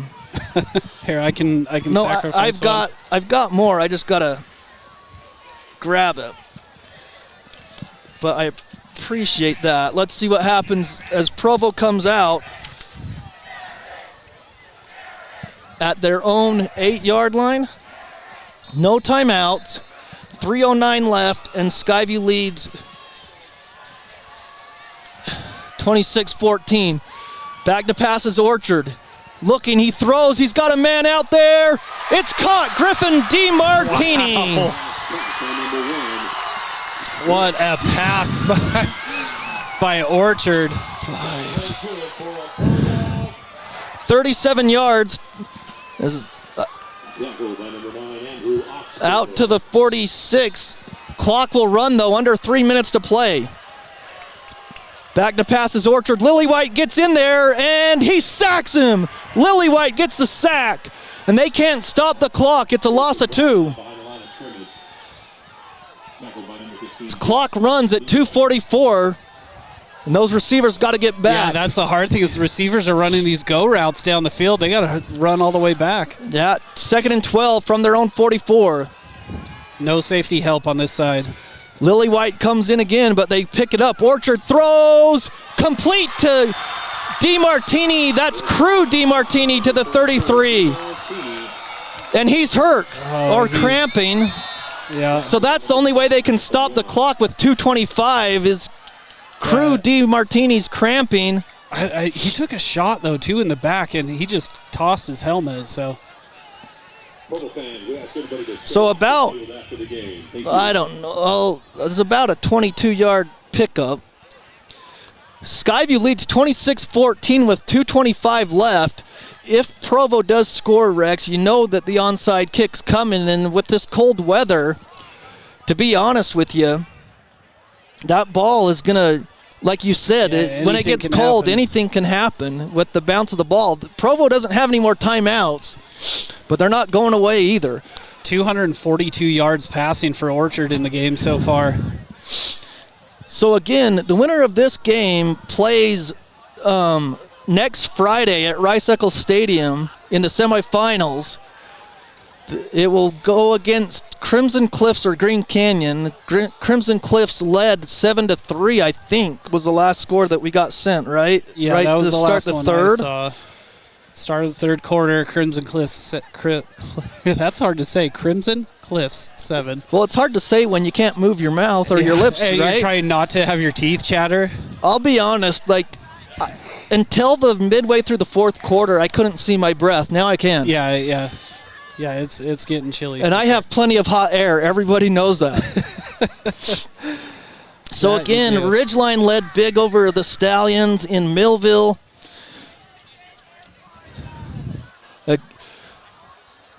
This isn't good. I was hoping Crew would get back up quicker, but he's still down on the ground. You hate to see that in this quarterfinal matchup. Well, he caught the ball, and then he got hit with his back to the defender. He got hit in the back, and I think that's... Well, and he got kind of sandwiched, too. Yeah. There was 2 Bobcats. Dickey was there, and someone else. But how about Jace Lillywhite on the last play, that sack before that pass? And he got off the ball quick and made the tackle. Yeah, he really did. And Jace has had a good game. He's had really good pursuit. Sometimes he hasn't even made the play that's made the stat sheet, but he's been there kind of forcing things to go against Provo there. But in case you're just joining us, we got a little stoppage of play for an injury here. It is Skyview 26, Provo 14 with 2:25 in the fourth quarter. But yeah, Lillywhite's been doing just kind of these little things. Him and Satili Palmer. Palmer's done really well too. Tyson Bradley coming off the edge. Malcolm Young, Skylar Murdoch. The Skyview defense has really come here to play, John, because, okay, Provo has 2 touchdowns on the board. The first one was the opening drive. You're figuring things out. They put one up on the opening drive. Second one is just kind of a fluke, deep ball right before halftime with 45 seconds left or so, and then that's what got them their second touchdown. Since that kind of fluke get behind the defender touchdown, Provo's done nothing. Well, not only that, Rex, and you're exactly right, but Provo's a team where they average 40 points a game. Right. And you got 14 at home 14 on the scoreboard right here. And you're the 2 seed. Yes. But as we talked about in pregame, though, Provo's had a little bit of a history of having teams come here to Provo and upset them. Yeah, they've lost 3 straight playoff home games the last 3 years. They're 1-3 in their last 4. And finally, Crew is up. I'm so happy to see that. He doesn't have his helmet, and I don't think he might come back, but Crew is walking off the field on his own power. So they will start the clock as soon as they blow the whistle to start the play, and it will be 1st and 10 Provo at the Skyview 34 with no timeouts, 2:25 left, Skyview leading 26-14. Skyview, you don't want anything behind you, Rex, but at the same time, you've got to do something to keep that clock moving. Yeah, keep it in front of you, tackle him inbounds. Don't give him free stoppages by letting him get out of bounds. So shotgun for Orchard. He's got 2 running backs back by for blocking. He's going to let it fly for the end zone to Griffin, and incomplete. The Skyview defender, and there's well, I didn't think it was PI, but that's what it's going to be, so that's fine. They call the PI on Skyview. It'll be 15 yards, but Skyview, when it's a situation like that, if Griffin goes up, then you do got to make sure that he can't catch it. Like, just get the PI, right? I mean, he's listed at 6'3". He looks every bit of that, if not 6'4", down there. But, you know, if he's going for a jump ball and you feel like you're beat, take a pass interference. Okay, so 2:13 left. Clock stopped at the 19-yard line of Skyview now. 2 receivers to the right, 1 to the left. Back to pass. Orchard. He's throwing. He's got a man out there. Incomplete. Too short with 2:07 left. Yeah, it's a really good read by Orchard. He's just a little off the mark there. Yeah, he's throwing from the left hash, and he threw clear across the field to the right side. That's why it took there a little bit. It was kind of one of those arrow routes to the pylon. So now you've got 2nd and 10 from the Skyview 19. Skyview leads 26-14 with 2:07. You can't let them get in. If they're going to get into the end zone, Provo, you got to make sure that you get your hands team out there because you know an onside kick's coming. 2nd down. They roll to the right side. Orchard throws complete to Griffin inbounds. Yeah. He's got the first down at the 6-yard line, but then the clock will start. 13-yard pass play. Cooper Karen the tackle down to the 6-yard line. Get that clock running. They set the ball. Clock will start running under 2 minutes to play in the game. 1st and goal at the 6. They turn. Orchard throws. Dropped. Griffin. Martini in the end zone. He drops it. He had it too. And the crazy part is he doesn't even have to run anywhere, John. He's right there. He just turned around on a curl route. Turned around and wasn't able to hang on to the ball. That's a surefire touchdown. He beat the defender on the play. Well, the ball's probably frozen. Yeah. Crew D. Martini's back in. 1:54 to play. 2nd and goal at the 6. Back to pass, Orchard. The blitz is on. They hit him as he throws. Incomplete. Is it picked off? No. It was knocked away by Karen and then nearly picked off. Incomplete as they try to hit Griffin again. Yeah, that ball just kind of floated there, and Skylar Murdoch makes a diving attempt to pick this thing off and seal the victory for the Bobcats, but it falls to the ground. You know where they're going with the ball. 3rd and goal at the 6 with 1:50, no timeouts for Provo. Kind of an inverted I back there in the backfield. They've got 2 running backs back there. They turn around, they're going to pitch it to McKay. He's got the corner touchdown. He's in from 6 yards out. And so they're on the board. 26-20 is the score with 1:45 left. 6-yard TD by Provo.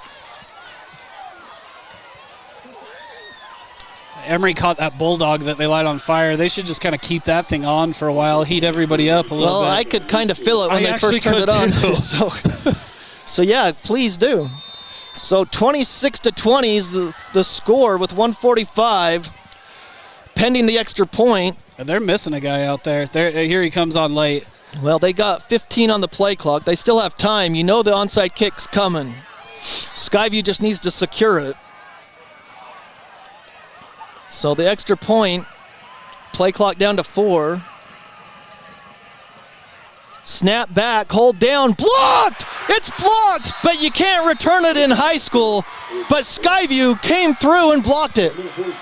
Cash Howell? Cash Howell blocked it, yep. Welcome back, Cash. Welcome back for sure, but it doesn't really matter if you can't secure the onside kick that you know is going to be coming. Yeah, it really doesn't mean much other than, hey, that's a big momentum play. Send the hands team out. Get your receivers out there. Guthrie, Karen, Oxborough, the other Oxborough, Ballard. Send these kids out there. Say, hey, we don't need a return here. Grab this ball and get down.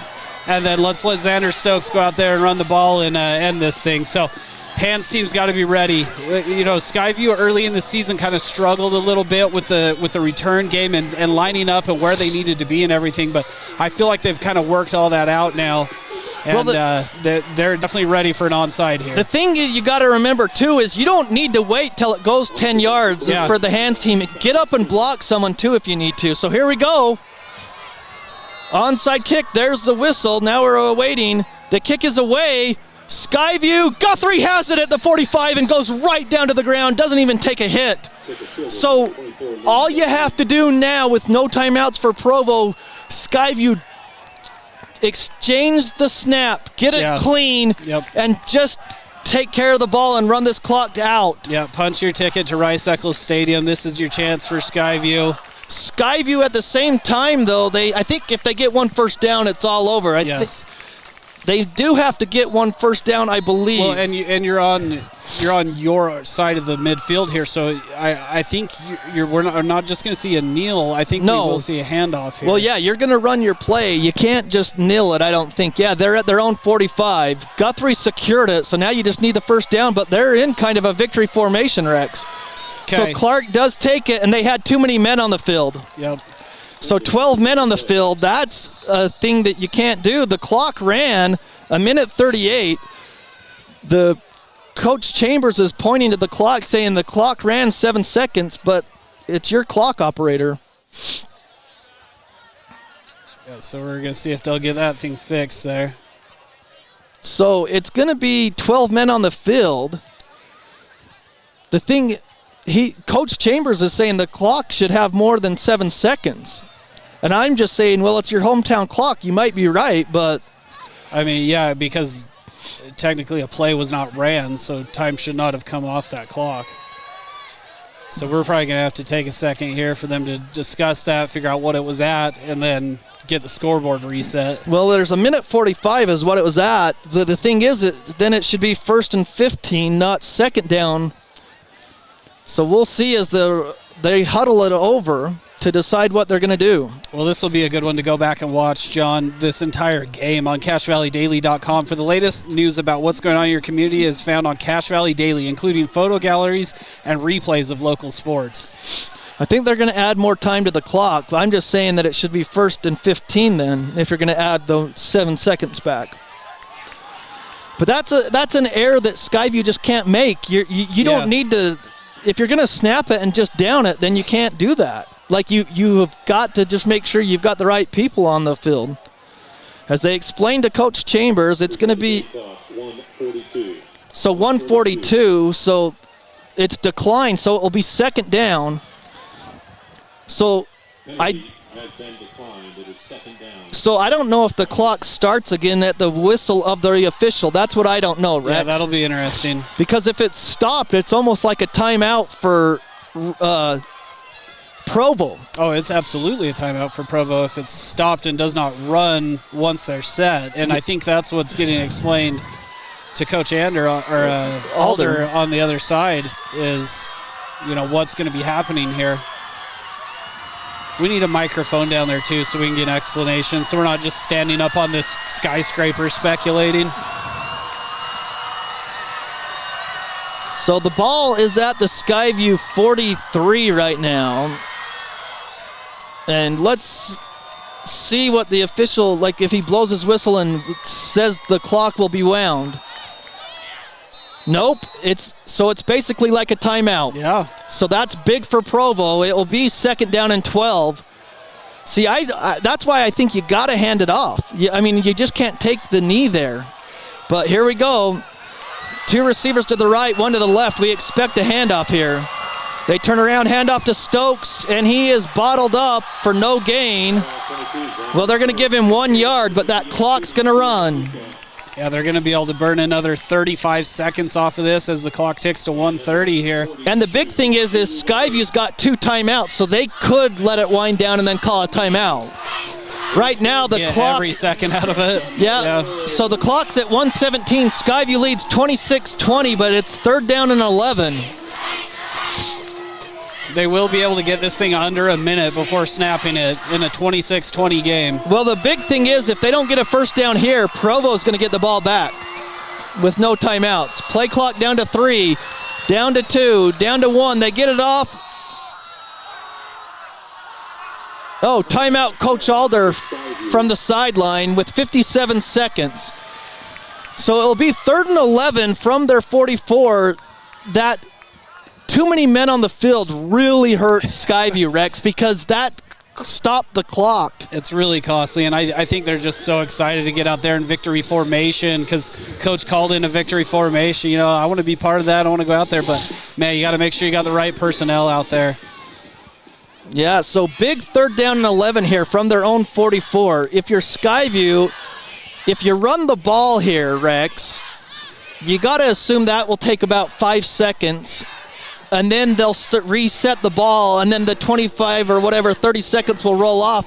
If Provo gets the ball back, there's only going to be about, because you'll still punt it away, Provo will only have, I don't know, they're only going to have about 20 seconds or less. It took less than that for them to score going into halftime. I know, So, they took one big, quick shot down the field, and they were able to get a touchdown on it. So this game is definitely not over. You're going to want to turn your radios up here for the finale. 26-20, they run the pitch play to Stokes. Stokes doesn't go out of bounds, and he's up the field. He almost has a first down as he's across the 50. He is very close, but 46 seconds, and so they can run it down, way down. There's going to be, they're across about to the 40 seconds, maybe? Yeah, to the 49, and if you're Skyview, you call a timeout, but yeah, this is interesting. They get to the 48, so Stokes from the 44, 6 yards, 8 yards on the run, and that clock's still running. They can run it down to 8 seconds. You called it right, partner. Yeah, and what do you do, though? Do you have Brannick go back there, or one of your playmakers go back there and take a snap and kind of run around a little bit and then try to punt it? Or does Provo send the house and you got to get that thing off quick? No, I think you just run your regular punt team, and they're going to come after you, but you just punt that ball away. You make sure you punt it, and then you just have good kick coverage, and I think the 8 seconds will run off the clock. Tell Brannick to kick it as high as he can. I don't care if it goes 15 yards. I mean, this is going to be an interesting one to see how this thing ends. And we got 8 seconds left. And Skyview's clinging to a 26-20 lead. Winner gets to go to Rice Eccles Stadium. I mean, this is what high school football is all about, John. Yep. An amazing ball game here. Skyview, they trailed 7-0 after the opening drive by Provo, and then Skyview answered back and tied it up at 7. Stayed that way for a while until a Brannick Jameson field goal from 30 yards or 32 yards. as they talk to Brannick real quickly here. Coach Alder told him something. To me, you got to make sure that the snap's back. Yeah. And clean. Good clean snap. And then Brannick, I think he might run around a little bit before he punts it, but I think that's risky too. It depends on how much pressure's coming after him too. If they're sending everybody. Crew D. Martini is standing back at his 15, and he is a playmaker. So here we go. There's the whistle. 8 seconds on the clock. Skyview clings to a 6-point lead. Snap back. Jamison gets the punt away. It's high. 3 seconds, 2 seconds, 1. And Crew grabs it. Skyview's jumped on it as Crew tried to pitch it. Skyview gets the upset. They're going to Rice-Eccles Stadium. Jamison got that punt off Rex, and he put a ton of height under it. And Skyview kick coverage was perfect. Yeah, and that's exactly what we were talking about prior to that. Brannick, go out there, catch it clean, put a ton of air under it. And the hard thing, too, was for DeMartini is he didn't understand, I think, at the time that, like, hey, I have to field this punt. He kicked it so high that I have to field this thing. So I think that ended up costing Provo a little bit at the end there, too. But, man, what a hard-fought football game by both teams, both the Skyview Bobcats and the Provo Bulldogs. Final score, Skyview Bobcats 26, Provo Bulldogs 20. Absolute craziness here in Provo. Well, I think you're right, Rex, because he had to come up. Crew had to make the catch, right? But yes, because there was so much air and the kick coverage was so good, yes, he had like 5-8 or so Bobcats around him. He couldn't catch it. Yeah. So Skyview gets the victory 26-20, and they're moving on next Friday, 6:30, Rice-Eccles Stadium, and we'll have all the coverage on the radio, 106.9 FM, 1390 AM. The Fan will be there to call the game for you. In the semifinals, they'll get the winner of Crimson Cliffs or Green Canyon, and the last score we had in the third quarter was Crimson Cliffs leading 7-3. So we're going to take well, you know what? Do you want to go to a break? Yeah, let's just take a quick one. We'll take a quick break and come back with our Old Grist Mill bread and butter play of the game and our final stats right after this. Skyview wins 26-20, and they're headed to the semifinals. When a client walks into the office, I want them to feel like they have a team that is full-time working for them. We really start from the ground up, setting our goals, understanding your situation, and then building the plan to maximize that quality of life. Visit Adams Wealth Advisors. Make it 3 years in a row. Advanced Heating and AC is honored to be Best of Northern Utah Gold Medalist. Thank you for your support and vote of confidence in their company. Advanced Heating and AC, online at advancedheating-ac.com. Great Basin Graphics has quality screen printing, detailed embroidery, and award-winning graphic designers. The right look, the right design, the perfect fit. Get noticed with GBG. Get your order in today for spring products. Google Great Basin Graphics for screen printing and embroidery. 966 West 400 North in Logan. Keep your car running its best with help from Napa Auto Parts. Need a new battery or wiper blades? Napa features the best brands and can even help with battery or wiper blade installation right there on the spot. Locally owned from Preston to Providence, Napa Auto Parts. DD Auto and Salvage is going to pay you the most for junk vehicles. Get rid of your junk vehicles today. Pickup is available. DD Auto and Salvage in Logan. Call 787-1204. That's 787-1204 today. See store for details. From what's happening in local political elections, to breaking news, to photo galleries and replays of the latest games. If it's happening in our community, it's on CashValleyDaily.com and the Cache Valley Daily app. Local, relevant news on CashValleyDaily.com. Reactive Physical Therapy will show you what actions you can take to create the reaction you desire. Reactive Physical Therapy in Providence and North Logan. Call 435-535-3677 or reactivephysicaltherapy.com.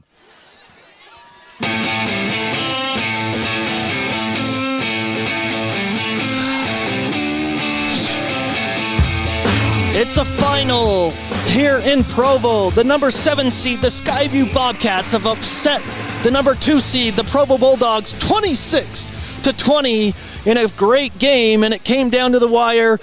as Skyview got a punt off with 8 seconds, and the kick coverage was perfect, and they didn't allow Crew D Martini to return it at all, and Skyview hangs on for the win.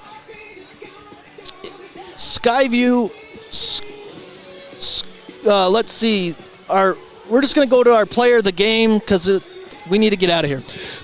So our player of the game is going to be Satilli Palmer. Defensively, the Bobcats did terrific, Rex, and they caused some fumbles, and Satilli Palmer recovered 2 of those fumbles, and that is why he is our player of the game. Our Old Gristmill bread and butter play of the game is going to be one of those fumbles as the blitz was on the right side, and they knocked the ball out of Orchard's hands, and Satilli Palmer recovered it at the 3-yard line, and then Stokes punched it in to give the Bobcats the lead 26-14 with 11:11 left in the game. And Skyview gets the victory 26-20, but the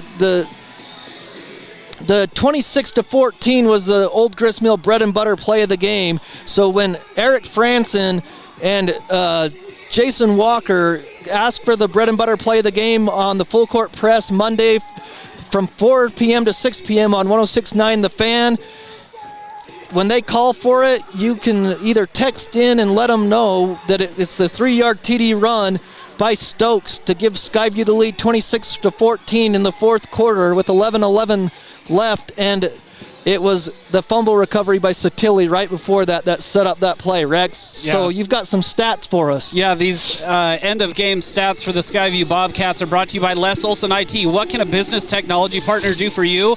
All the office products you need and great service team. Learn more at lesolson.com. Passing the ball tonight, Jack Clark, 156 yards, 1 touchdown, 2 interceptions. Rushing the ball, Xander Stokes, 25 carries, 76 yards, and a touchdown. Receiving the ball, Liam Guthrie, 7 catches, 59 yards. Carlson, 2 catches, 33 and a touchdown. Ballard, 3 for 27. And Cooper Karen, 3 catches for 24 yards. And those are your end-of-game stats for the Skyview Bobcats. Real quick, the winner of this game, Skyview, they'll face the winner of Crimson Cliffs and Green Canyon. The score we have in the second half is Crimson Cliffs, the defending champs, leading Green Canyon 14-3. Other games of note, Spanish Fork 17, Park City 17, and Ridgeline leading Stansbury 38-7. So again, Skyview will be facing the winner of Crimson Cliffs and Green Canyon next Friday in Rice-Eccles Stadium at 6:30. That will be the second semifinals. The first semifinals will be on Thursday night at 6:30. So again, Skyview with the victory. It's 26-20 for everyone helping out in the studio and for Emery. Yeah, I couldn't think of her name. Brain freeze. Emery is freezing in the corner. Yeah, Emery, our camera lady, is already back there. Yeah, she's back there in the blankets. So Emery keeping us on the air. And again, Rex, it's always great doing games with you, and we'll be back next Friday. So congratulations to the Skyview Bobcats and Coach Alder as they get the victory 26-20, and we'll be in the semifinals of the 4A state tournament next Friday at Rice-Eccles. Have a great night, everybody. This Skyview Bobcats broadcast has been a presentation of 106.9 FM and 1390 AM The Fan and CashValleyDaily.com. Made possible by the support of our sponsors, Advanced Heating and Air Conditioning, Alpine Cleaning, DD Auto and Salvage, Old Grist Mill, Preston Watts Collision and Glass, Great Basin Graphics, Adams Wealth Advisors, Cache Valley Daily, Young Toyota and Young Honda, Napa Auto Parts, Les Olson IT, and The Logo Shop. Watch replays of previous games on CashValleyDaily.com.